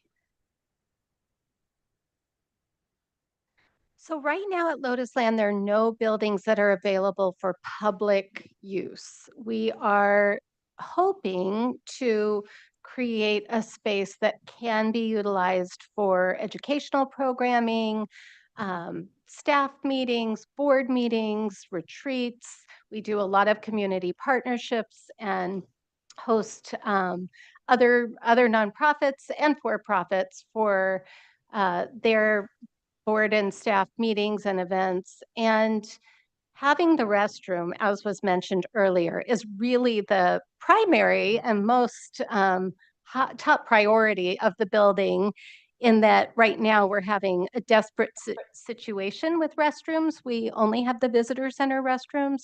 And so when people get to this point in the tour, they are uncomfortable often, and it's kind of a immediate need. We have a porta potty in the garden now. So this has mimicking, which I'm sure the team will tell you about, of the existing main house, which is our administrative office, an adjacent pavilion building where there's a courtyard in between. But the restroom is the top smaller building on that plan, and that could be constructed separately.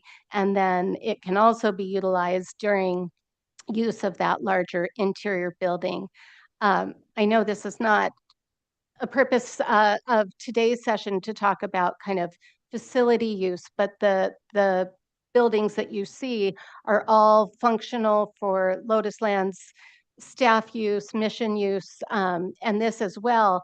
The benefit of this one, independent of all the other structures, is this could be a revenue generating space at the center of the property. Nothing outside our current CUP, just for more functional use for groups and schools and community partners. So thanks, Rebecca.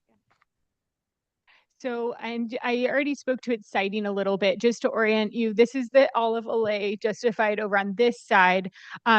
There's an olive exactly centered on the sundial in Topiary Garden. And so that kind of dictated the architectural setting. We've set it back behind the second layer of olives so that the that axial view is not imposed upon, and actually adds a really beautiful backdrop as you look back from the Topiary Garden. And then Serena will get into the elevations, but they've really responded well to the olive tree look. Yeah, we can go to the next sheet and zoom in a little bit on the architecture itself. So again, we were really referencing the relationship of the main house to the George Washington Smith Pavilion addition and the wonderful courtyard there for just nature of elements and beauty in the garden. Next step, please. And here you can see that. So this is the pavilion building here. Here are those two paths that flank the center olive alley. What we actually love about it is it works very well with the George Washington Smith language of a center column. And so we have the few olives ghosted in, but it's a lovely kind of demure building. Again, we don't want these buildings to be competing with the existing structures on site, but just be in support and beautiful rest element like Rebecca had mentioned. This is the proposed courtyard and then small restroom addition. And so hypothetically, Lotus Land could construct just this restroom first to meet its immediate needs and then develop down the road, but really have a resting point during this part of the tour that's not a porta potty. For those who like statistics, the footprint of this building is like 40% less than the main house and its courtyard and pavilion. Next page, please. And here you can see too, this is very much intended to be tucked behind the existing olive alley and really just bookend this end of the garden before you get to the service road and back of house. Next, please. All right. We can move on to, I think, page 7 of this set. Yeah. There we go. Okay. So this is the horticulture complex. I think it's easiest to tell the existing, well, there's an existing greenhouse that's a similar configuration to this proposed greenhouse, but it's unconditioned and just not fully functional for what Lotus Land staff need. And so the configuration of this space is really about leveling the space out a bit, adding the components that they need, the head house, the shade structures, which are open air structures, just just built more permanently right now. They're temporary, and then some specialized beds for hardening cacti and growing the Victorian water lilies. And then some central courtyard space that allows for staff to gather for lunch breaks and also an occasional education space. And then offices with the restrooms. They're mostly for staff. They could be used in emergency. And then some sheds and hoop houses and sunbeds. They need both sunbeds and shade beds. So the configuration is very functional for Lotus Land staff. It's fully shrouded from the on-tour gardens, but it also, we're proposing quite a bit more. This is where we can mitigate for any oaks needed because there's quite a bit of opportunity for new screening trees. Part of this configuration is going to require an emergency exit onto Ashley Road in this location. And so we've been working with Post Hazeltine on what that looks like coming through the wall there. It's needed so that we don't have to widen unilaterally the access road from the top of the property, which is challenging to get fully up to code. And we really need the functions of the restroom and the offices down in this location of the garden due to the proximity. And so, yeah, this is how we've landed on this configuration. It connects, just for reference, this is the cycad garden, and there's some good screening in here going in, and so it'll be shrouded from on-tour garden. Yeah, we can go to the next sheet and look at the buildings. In particular, this is the proposed horticulture complex office. There's usually 2 staff people and an intern, so flexibility and a deep library is critical importance, and then a restroom that can be accessed separately in case your hands are dirty or in case someone else needs to utilize that space. Again, proposed to have a flat roof, just a very simple parapet. It allows for solar, which is ideal. And these are back of house buildings, so they should kind of look this most simple, pure kind of Spanish colonial style. Next, please.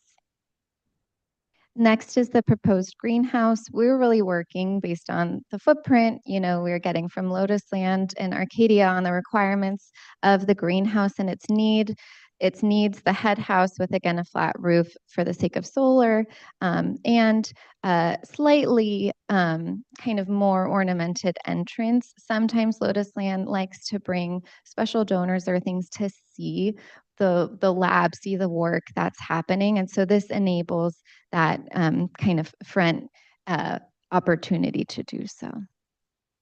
Next page, please. And here's a rendering of the perspective. Again, this is all off tour, it's back of house, but we really want to elevate the spaces and allow them to, be sustainable for Lotus Land's future. All right, that's it for the horticulture complex. To the offices, which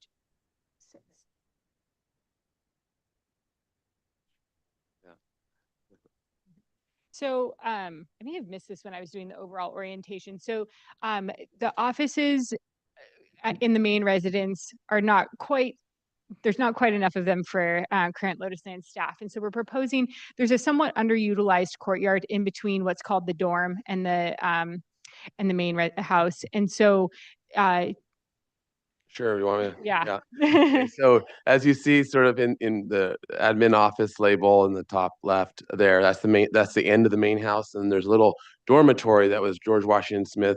It was actually fun in the drawings. He did a various variations on it.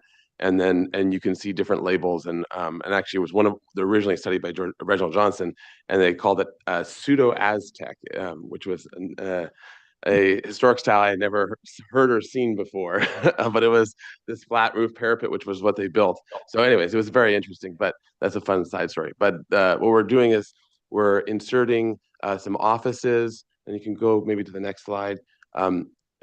Yeah, here's elevations, and actually the perspective is probably the best. The rendering. There we go. This is the easiest to see it. So we're restoring the original trellis, which went from the house to the dormitory, which was a servant's basically bedrooms, 4 bedrooms. And so we're bringing back the historic trellis, and then we're inspired by the Luda's original stables drawings, and to make these little offices that were open air with a covered porch wrapping around. And then on the right-hand side, you can kind of see a hidden door under where the trellis is, sort of screened by. And that's actually the volunteer entrance. So it makes a great little stop right away where the volunteers can come in and check in. So it's sort of serving both the purpose of functional and as well as storage space and other things. So we found it fit nicely within the service courtyard, and it didn't touch any of the original historic architecture, and it brought back even a historic trellis. So. And it's concealed behind the tall walls. This is very much just like storage and back of house for Lotus Land right now. So we liked the idea that, okay, what could have been there? Perhaps it was stables, and it is designed where it's aligned with the existing gate to have a little Dutch door for visitor check-in, for volunteer check-in.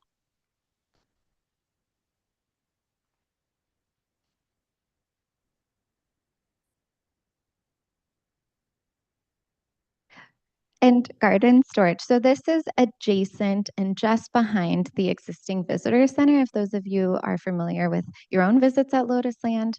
And again, there's no current storage in that area. It's literally on the opposite side of the property. And in place of, a tough shed, we are proposing a Lotus Land style storage. David, you could go back 2 sheets because then we can speak to the restroom location. Oh, that's a good idea.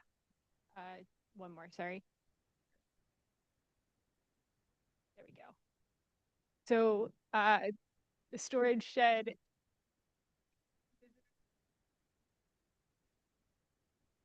It's shrouded back there. Restrooms that certainly to park. So as you're on the main drive, the DG drive familiar, there's layers of agaves, sedums, agaves, and aloes, and behind that we're proposing restrooms for the educational element. That's right. Yeah, as Rebecca mentioned, they discovered that visitors who need to use the restroom, there's like the kind of typical visitors, a couple or someone, and then there's the school groups. And right now they're all competing for the same restrooms and adjacent to the parking lot. And so the idea was to pull another restroom facility just out and back past the parking lot area. If you'll go to the forward a few slides, I think there, David. Couple more maybe. This is file 6, page 8 and 9. Oh, you're right, it is, which is fine. So if we could go to PDF page 8 on file 6. David's doing the file Gymnastics. Here you go. This is the restroom. It's inspired by the George Washington Smith bathhouse at the Lotus Pond, but just a simple kind of three-part arch facade with a couple benches, two windows with plaster grills on the back, a drinking fountain. And then last is the structural elements proposed is that sheet that was, oh, and there's the lovely rendering of it. And then I think we can touch very quickly, David, if you go previous sheets on PDF page 7 on that file 6. This is the SciCAD structure. So the SciCAD garden currently doesn't have any shade elements, and they like to do, of course, education in this part of the garden. And so we took inspiration from the SciCAD plant itself, this prehistoric plant, and we're thinking of, you know, like those early architectural, like primitive hut drawings, and what are the most basic elements of architecture and natural materials. So that's what inspired this small structure, and it's, you know, just greater footprint that it requires a full permit process, but it's just a sweet little shade structure. And then Kaylee, I think you're going to take him through the last few.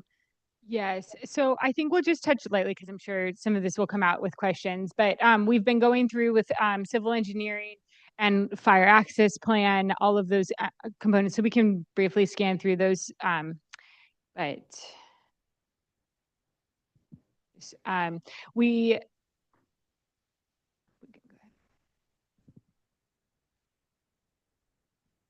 wherever possible, we'll be using permeable surfaces. We've been testing out granitecrete. They historically use DG, and so trying to match those surfaces with something that we can qualify as permeable. We do the roadways will mostly be asphalt as they are existing.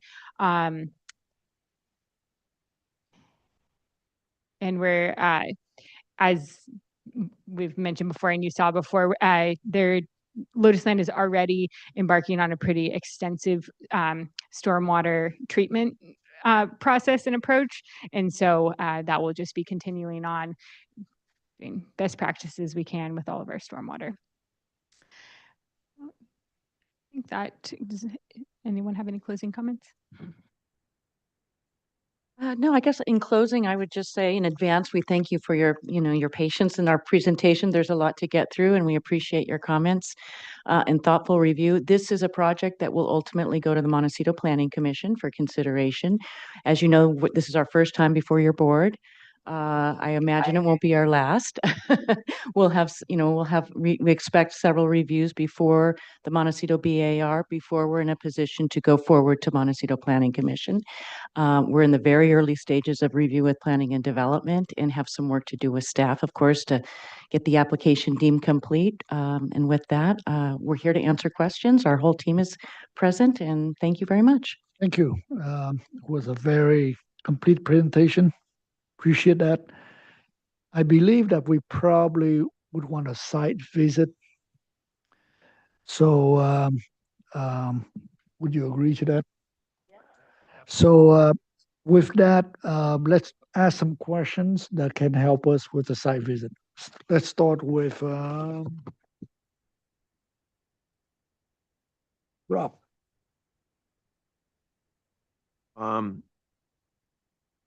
So when you first came through here, Laura Bradley, one of the things that I mentioned were two things. First of all, wonderful presentation. I mean, it's like everything you've done is really nice. It's beautiful. So the one thing the two things that I mentioned, one was, and you kind of alluded to a little bit, was that I wanted to make sure that there was things mentioned about natives, and I just want to make sure that the mission of kind of exotic ornamental horticultural specimens is still the focus, and that natives, we don't kind of have like a second botanic gardens. No. The other part, and and as I mentioned before, was I went to this place in the early 80s, and I happened to be there in Ghana. Walska was still alive, and they said, be quiet because she's sleeping. So, and so I look at all this, and there's like one token mention of her name on this whole thing. And so one of the things I had asked was kind of some more effort and memorial to her. And so I don't even see where anything's named after her, like a pavilion or something like that. I mean, none of this happens without her. So, so I guess my question is what happened as far as that goes?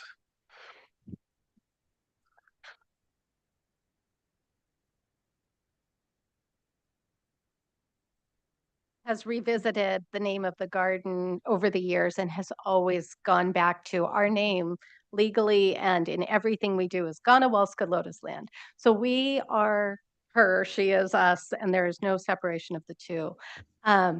We are also working right now on creating a mini indoor gallery in the existing pavilion, which happened to be her residence. And that will have come February of next year a film sponsored by the Montecito Community Foundation that is how Lotus Land was created, the garden and its creators. And she really is the reason we exist. So that will be a new layer of interpretation for every visitor to the garden to understand our origin story and our creative inspiration. So, but so then I add to that is, can something be named after her? So when I look at a plan, I see Ghana Walska's Pavilion or something. I mean, I I don't see her name anywhere. So that's why I bring it's kind of everywhere. I mean, it's not it for you maybe, but necessarily one building, I think, that commands it because it is the institutional identity. And I think about our postcards, our marketing, everything has her image on it. It's okay. I don't know that an individual building is needed because it's all of the garden. I don't know. I mean, anyways, I just make my point on that. I just think it's worth talking about some more, I guess. So. Can I speak to the plant part of it a little bit? So the Lotus Land continues to grow and plan their exotic planting collections throughout the onto our garden spaces and their assurance nursery, and they continue to do that within their mission. So what we're presenting today is really how to support that mission with the infrastructure improvements. And so what I meant by the native plantings is it's part of their long-term mission that the garden is maintained sustainably without chemicals. And so building these buffer zones with the native plantings is part of their long-term plan to support the existing and growing interior gardens. So that's, yeah. Yeah. Thank you. Dave? This is a lot to absorb. Yeah. Before I have questions, a site visit would be great. Okay. Bill? Yeah, wonderful presentation, by the way. The solar panels, they're going to be mounted over the parking. Do you have a structure? I didn't see any images of that. You have that figured out yet? I mean, that's obviously a kind of a Ganga Walaska. She had solar panels. Yeah. That's why we don't want to put them on the structures. Yeah, we're actually gonna break them into pieces and make tiles. Yeah. Right? She'd come up with something creative. So I know you're still at the infancy of this. Yeah, right now we're the location is really what's important, and we will of course be looking at it architecturally. But the goal for this location is that it doesn't detract from any historic or on-tour views, or even the proposed residences, the horticulture, even the back of house views, except for that it's a shrouded location. And so from there, we'll also detail it to be as architecturally. Is that the best spot too? Because I know the area there where the employees come in and out, I've gone in and out that way. That seems like way back of the house. And So I think you're referencing like what I call the back 40, so all the way to the north. That area is not fully paved, and doesn't intend to be fully paved. It's overflow parking, but it also has its mulch piles and compost and a lot of dirty things that aren't compatible with solar, and so that's how we landed. Also, the addition of shade over the staff structure. It's incredibly hot in this little tiny portion, and so it's a good spot to have some shade as well. the horticulture complex, beautiful. I think you should put it in a spot where people can see it more. I would push it out, because, San Francisco Golden Gate Park, what a beautiful structure that is. Super cool. So, I mean, my recommendation would be, pull it somewhere where you can see it, at least the top of it or something. Hopefully can see on the site visit and. Yeah, absolutely. Just a fun note on that.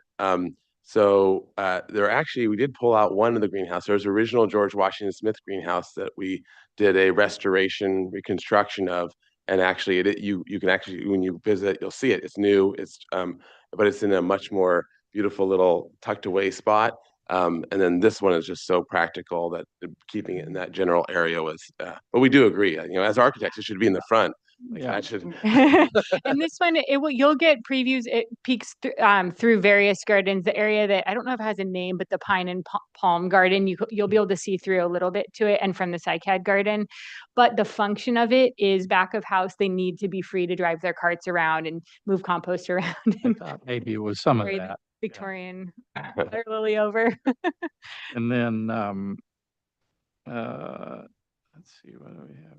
Oh, conditional use permit. I know that property is limited to so many visitors a year and all this, that, and the other. So are these functions that you're bringing in, can you up those things, or are you still limited? Oh, no, you can only have 100 visitors, whatever. Mr. Chair, Bill, as part of this project application, we're also revisiting the uses that were authorized back in the early 90s for Lotus Land. So we're looking at visitor capacity, very modest increases, but yeah, we're looking for opportunities to improve upon the educational use and allow for greater public access to the gardens. A very modest increase, but that will be part of the proposed CUP revision. Well, I'm looking forward to a site visit or two, whatever. So, thank you. That's all I have for questions. Thank you. Stacy?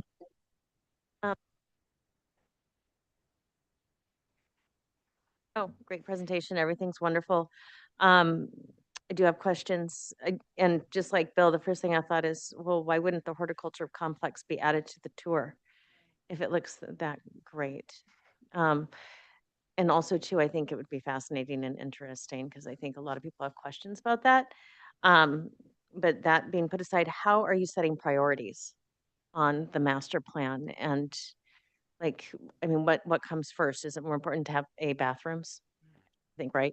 But then, for instance, the caretaker housing and parking, what's the long term? What do you think your goal is from how many years, and how are you setting these priorities for development? First order of business is to improve the infrastructure that's 100 years old, that's kind of failing now. We're doing that last time we came before you, we talked about the water program and garden accessibility improvements. So that's really the next 2 to 5 years. We've been underway with the water, but we have a whole goal to make now both the Sycamore Canyon corridor and the Aloe Garden, Water Garden, Fern Garden accessible. So our immediate priorities are those. These will require fundraising, as I mentioned. And so really part of the priorities that will be based on what we get the most energy around first. Restrooms, I know there's enthusiasm for, and I think will actually be one of the easier things to support. The horticulture complex is the other that, as Kaylee mentioned, it's not servicing the garden's needs at the moment. And that feels like, above all, we're a public garden. And as much as I would love to do the caretaker housing, it's a lofty project. I mean, you saw 6 houses that will be substantial to raise funds and build and, the impact of that construction. So we're always mission forward. We'll start there, guest experience and our program. And ideally, we'd be able to do all this over the course of the next 20 years. Okay. And then another question I had, sorry, going on, about historic structures versus new structures. And I mean, I know that you added the new walls and entrance and the garden shop and that section, that's all painted pink currently, but historic preservationists, have they brought this up, that when you do the new structure, should they perhaps be a different color than the historic pink that she had on the other Yeah, building? Stacey, we started that conversation too. We had a similar thought. And I understand you know, we have just started to do some research on what the original pink was by taking shavings. So that's fun. And New, yeah. we're in the process of doing that. But we had a similar thought that like probably the caretaker housing shouldn't be matchy pink. It should be a little bit more subdued. It's kind of moving itself away from Lotus Land. Into a deep purple. Yeah, or turquoise. Just because once you start confusion, you know, to the experience, I think is kind of a question that I had about that. And then this actually comes from Rob. He's like, oh, don't forget, how about chip seal, you know, instead of just regular black asphalt? I mean, has that been considered? Or like a DG impregnated concrete to kind of soften the roads and give it more of the garden aesthetic rather than having asphalt necessarily exposed on the site? I think that's a good thing that we'll look into. Of course, it'll depend on how much we can fundraise and things as well. The access roads are pretty well shrouded from any public view, but I think it definitely will be looking closely at the finished materials of the Cold Springs entry gate, the Ashley entry gate, the horticulture complex area, and the parking that's closer to the residences. So like the primary focus areas will get some augmented paving. To work, but at the same time still add back to garden aesthetic. Yeah. And not feel overbuilt. Exactly. Okay, those are my main questions, and I look forward to a visit. Thank you. Tom? I too will have questions after the site visit. I have a lot of potential comments on architectural details, focusing on kind of 1920s, trying to add a little bit of detail to the buildings. When is that appropriate? Is that later when you actually come back with the building? Yeah, that will be during the preliminary approval. So our review now is kind of, is it appropriate in this location, size, bulk, and scale? Yeah, my mass book and scale, and then any comment you might have based on the rendering that could help the applicants. But you know, they will come back with all the details during the next approval after the planning commission.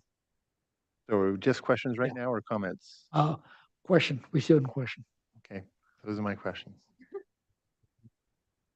Done? Oh, okay. All right. And Robert? No questions.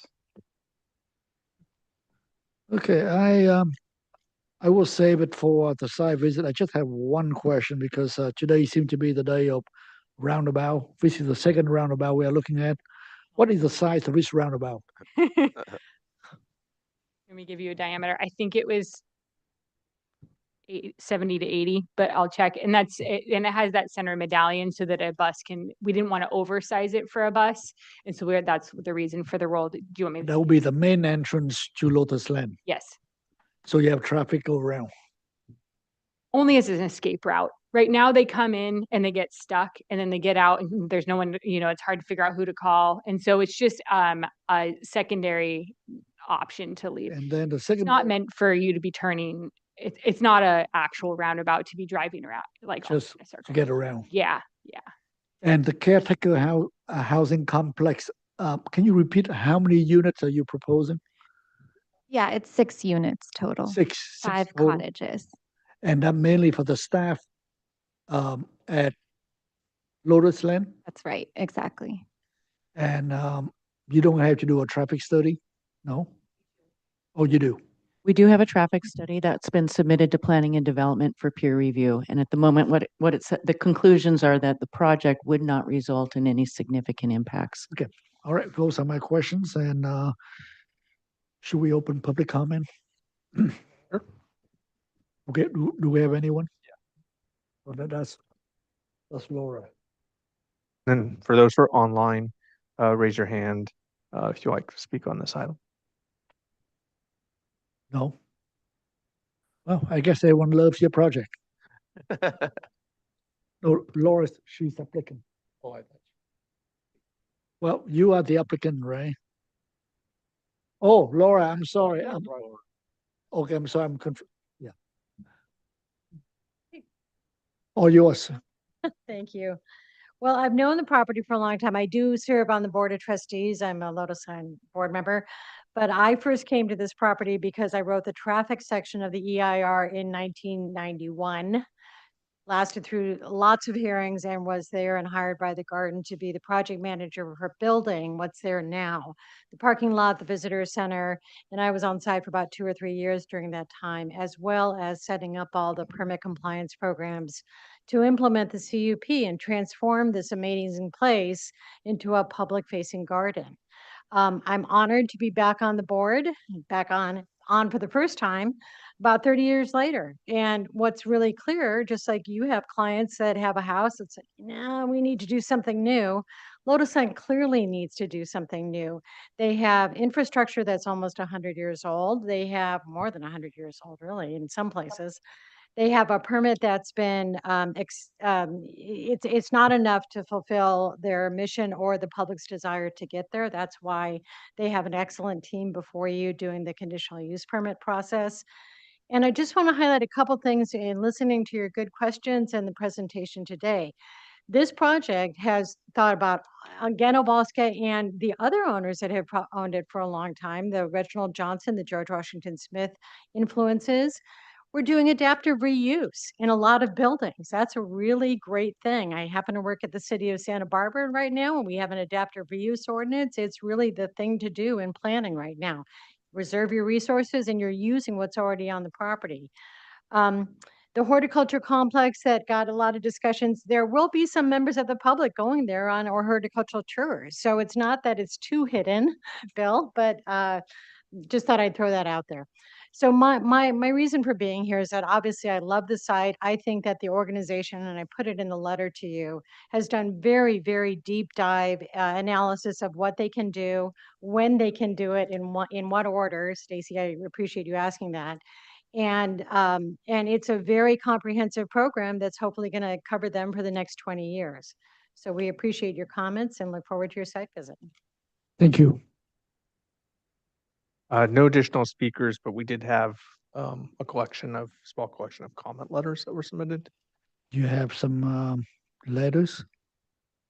Yeah, would you like me to bring those up? They're all good.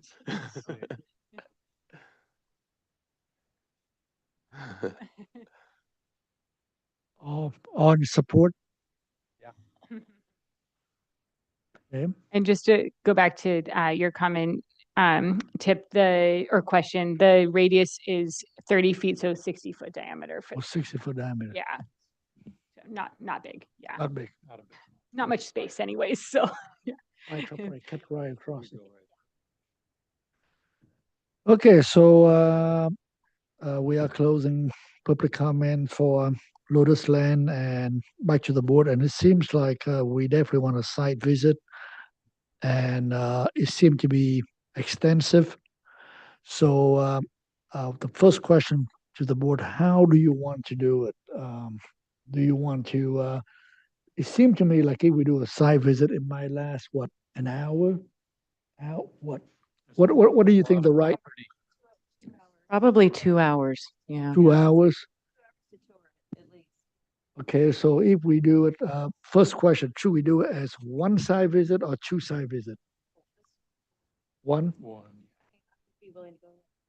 One, yeah. Okay, so the question number two is that if we do a 2 hour site visit, should we keep it on the Thursday of the hearing? Because we usually do at 9 a.m. in the morning. Or should we pick another date? What do you think? Any comments, preference? I think just from a discussion point of view, the questions and the comments are going to take 2-3 hours after the site visit too. So maybe we could do a whole day or a whole afternoon site visit tour and then hearing later that afternoon, or And one item that day, you mean that kind of a? well, yeah, just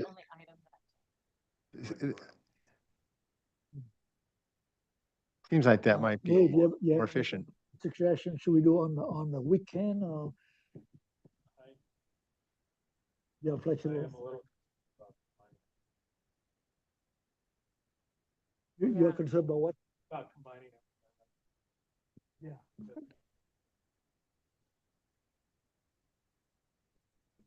Okay, so it seems like we when we, and we need to do a site visit before you complete your application and heading to the Montecito Planning Commission.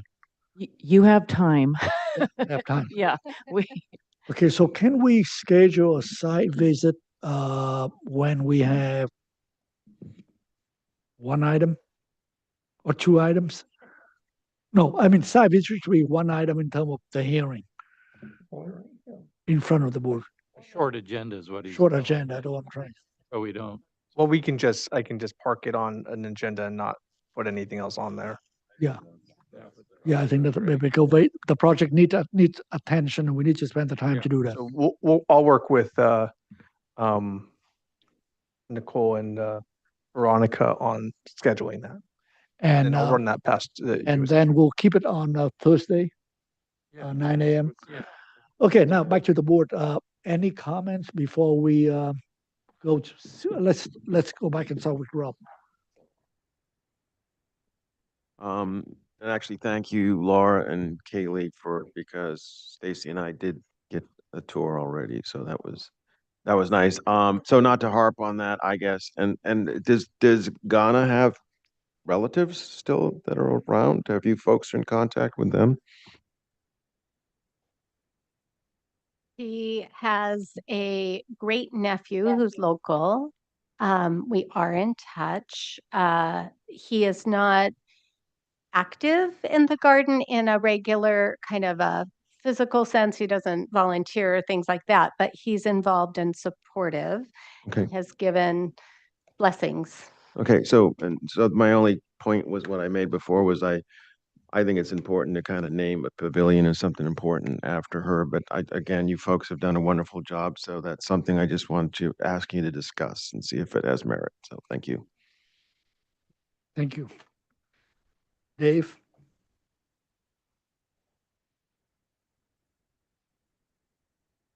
I appreciate the preservation of the garden and the way, just from an overall site planning, the way the elements are pulled away from that. And it all, from what I can see, it all makes good sense, but the site visit will be really important. And then, like Tom, I thought about it because I want to get into the architecture. It appears that the mass bulk and scale is acceptable. Again, the site visit will help. I would say that this image is the one I think that really captures more of the spirit. I love your images from your research.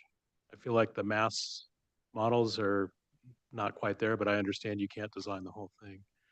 But anyways, to me, this one kind of captured where I would hope it would go if you're going to be literal about the style and everything. Those are my comments. Yeah. Thank you. Bill? Yeah, I appreciate all that you're doing here. I think it's going to be great. I'm anxious to see it in the site context there. I always, when I go there, I get lost. I'm not sure exactly where I'm at. I always feel like I've not seen everything. It's telling Kaylee, it's like the zoo. Did I see the orangutans? I can't remember. So you have to go multiple times. Which is kind of a good thing. It's like a sense of mystery. Anyway, I too, I kind of gravitated toward that image that they've had there, the scale and the scope. Again, I know you're looking at Reginald Johnson and G.W. Smith stuff, and I think later as we start to look at how it sort of fits in the context, I think we can get into those details. But I think you're headed in the right direction, and I look forward to the site visit. Lacey? Yeah, I like the direction that this is going. I'm very much in support of expanding the CUP and making all of the improvements that I really feel the garden has been needing for probably 35 years. And just the maintenance in order to have another 100 years there. I think that it really has to be explored and more completely. So I'm in support to move forward. I'm also very much in support. I'm pleased to see staff housing. I think the concept of grouping them as a little courtyard housing is a great idea. When I look at the historical drawings of what Johnson or Smith had done for housing, They were charming. They had little chimneys. They were different shapes, and the mass drawings in your little sketch kind of lose that. The windows all line up on the second floor and the first floor, and it doesn't have the charm. So, without getting specific in there, I think we need to go back and look at those precedents and bring them in. And then a slightly different color, I think, would be a great idea. Possibly just white, because that's kind of the other obvious color. And then a funny notice that I came up with was your solar panels.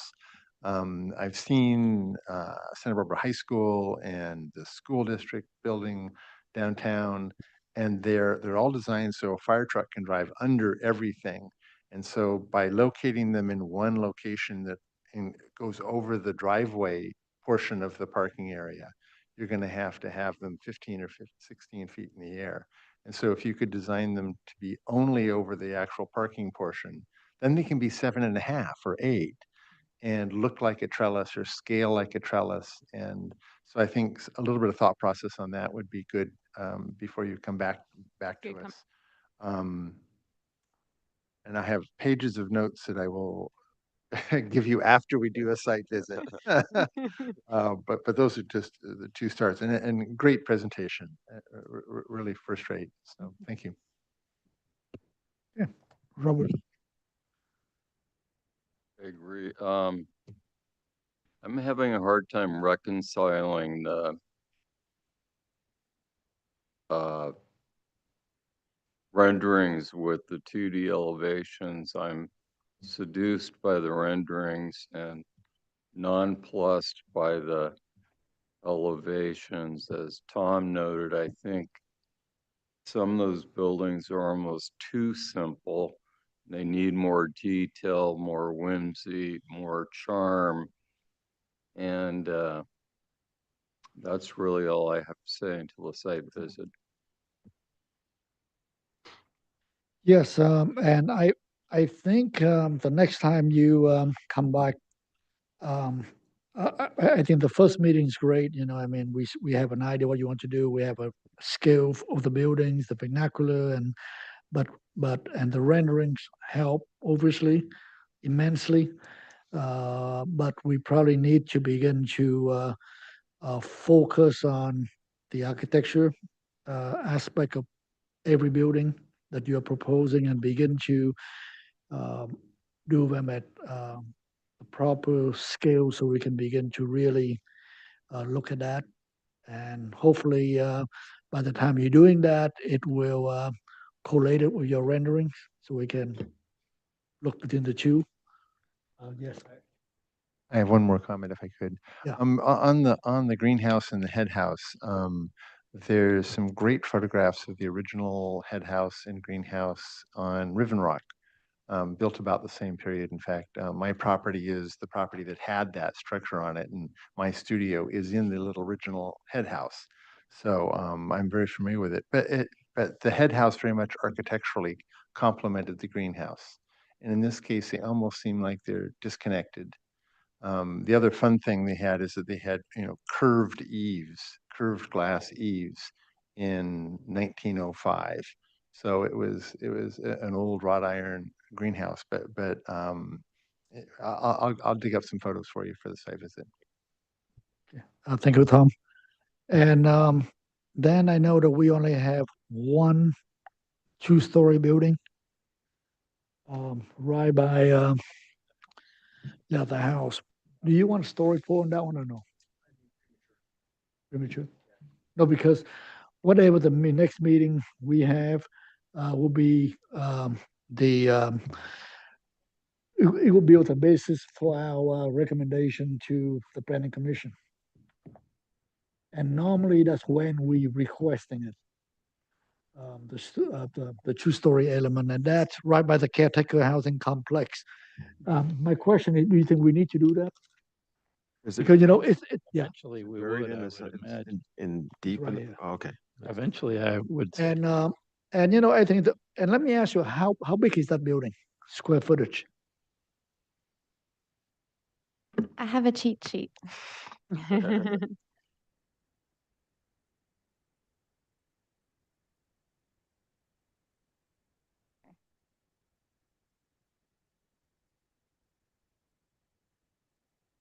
It's about, I'll have to double check, but it's actually a fairly conservative footprint from what I understand, like 900 square feet footprint. So about 1,800 square feet for both floors. It's like 25 by 30 or something. That's right. Yeah. Each of the units averages like 730 gross square footage. Yeah, personally, I don't need to see it. Anyone want to see it? Now's the time if you want it. Mr. Chair, if I may interject, it's going to be several months before we get to Montecito right. Planning Commission. We've got to go through a full environmental analysis. We're looking at sometime next year, more than likely for Montecito Planning Commission. Maybe it makes sense to do the site visit on the same day as coming back later and hearing more comments. And if the board feels it's necessary to do a poll, story poll for any of the elements, then we could have a subsequent site visit just focused on those areas. I agree with Yeah. that. So so my take on that is that I feel that we want to move the project along, and all the buildings are simple in massing. It's not like we are looking at very complex buildings. And I think for money well spent, you guys probably want to come back when you're ready. And we look at that, we do a site visit, and then we'll give you comment to the planning commission. So personally, I don't think we need more than one meeting. So I don't want you to come back when you're ready, because I don't see any of the buildings that are complicated that had to be come back multiple times. And I just want to simplify the process for your team. So my take is that when you are ready to come back, whenever you're ready, we like to see enough drawings that we can make a recommendation to the MPC. And so you don't have to come back twice. Do you agree? That would be ideal. Yeah, ideal. Yeah.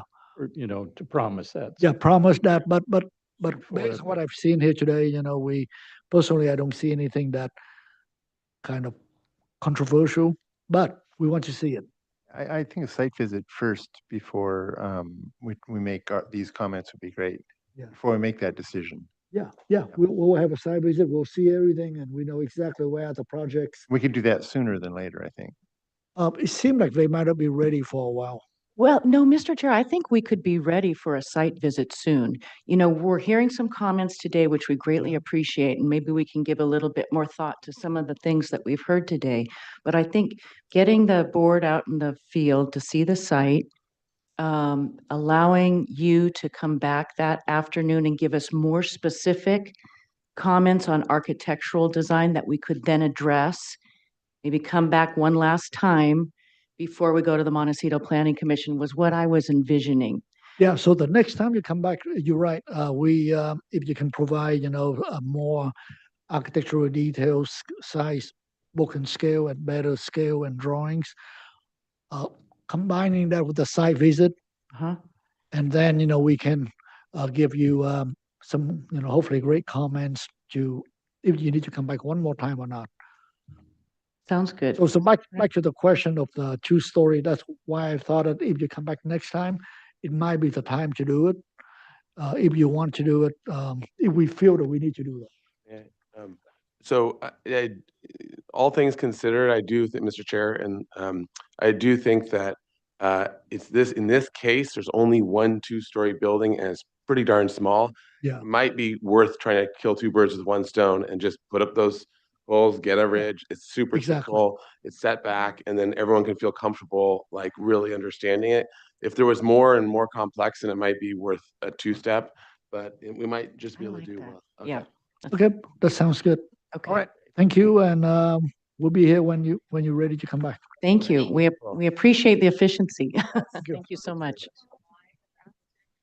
Oh, there we go. Maybe during Lotus Land Celebrates, like the day of, you just hang around a little longer. Can I have a motion to adjourn the meeting? I'll make the motion to adjourn today's meeting of, what's today, the May 14th, 2026. I'll second that. All those in favor? Aye. Meeting adjourned. Thank you.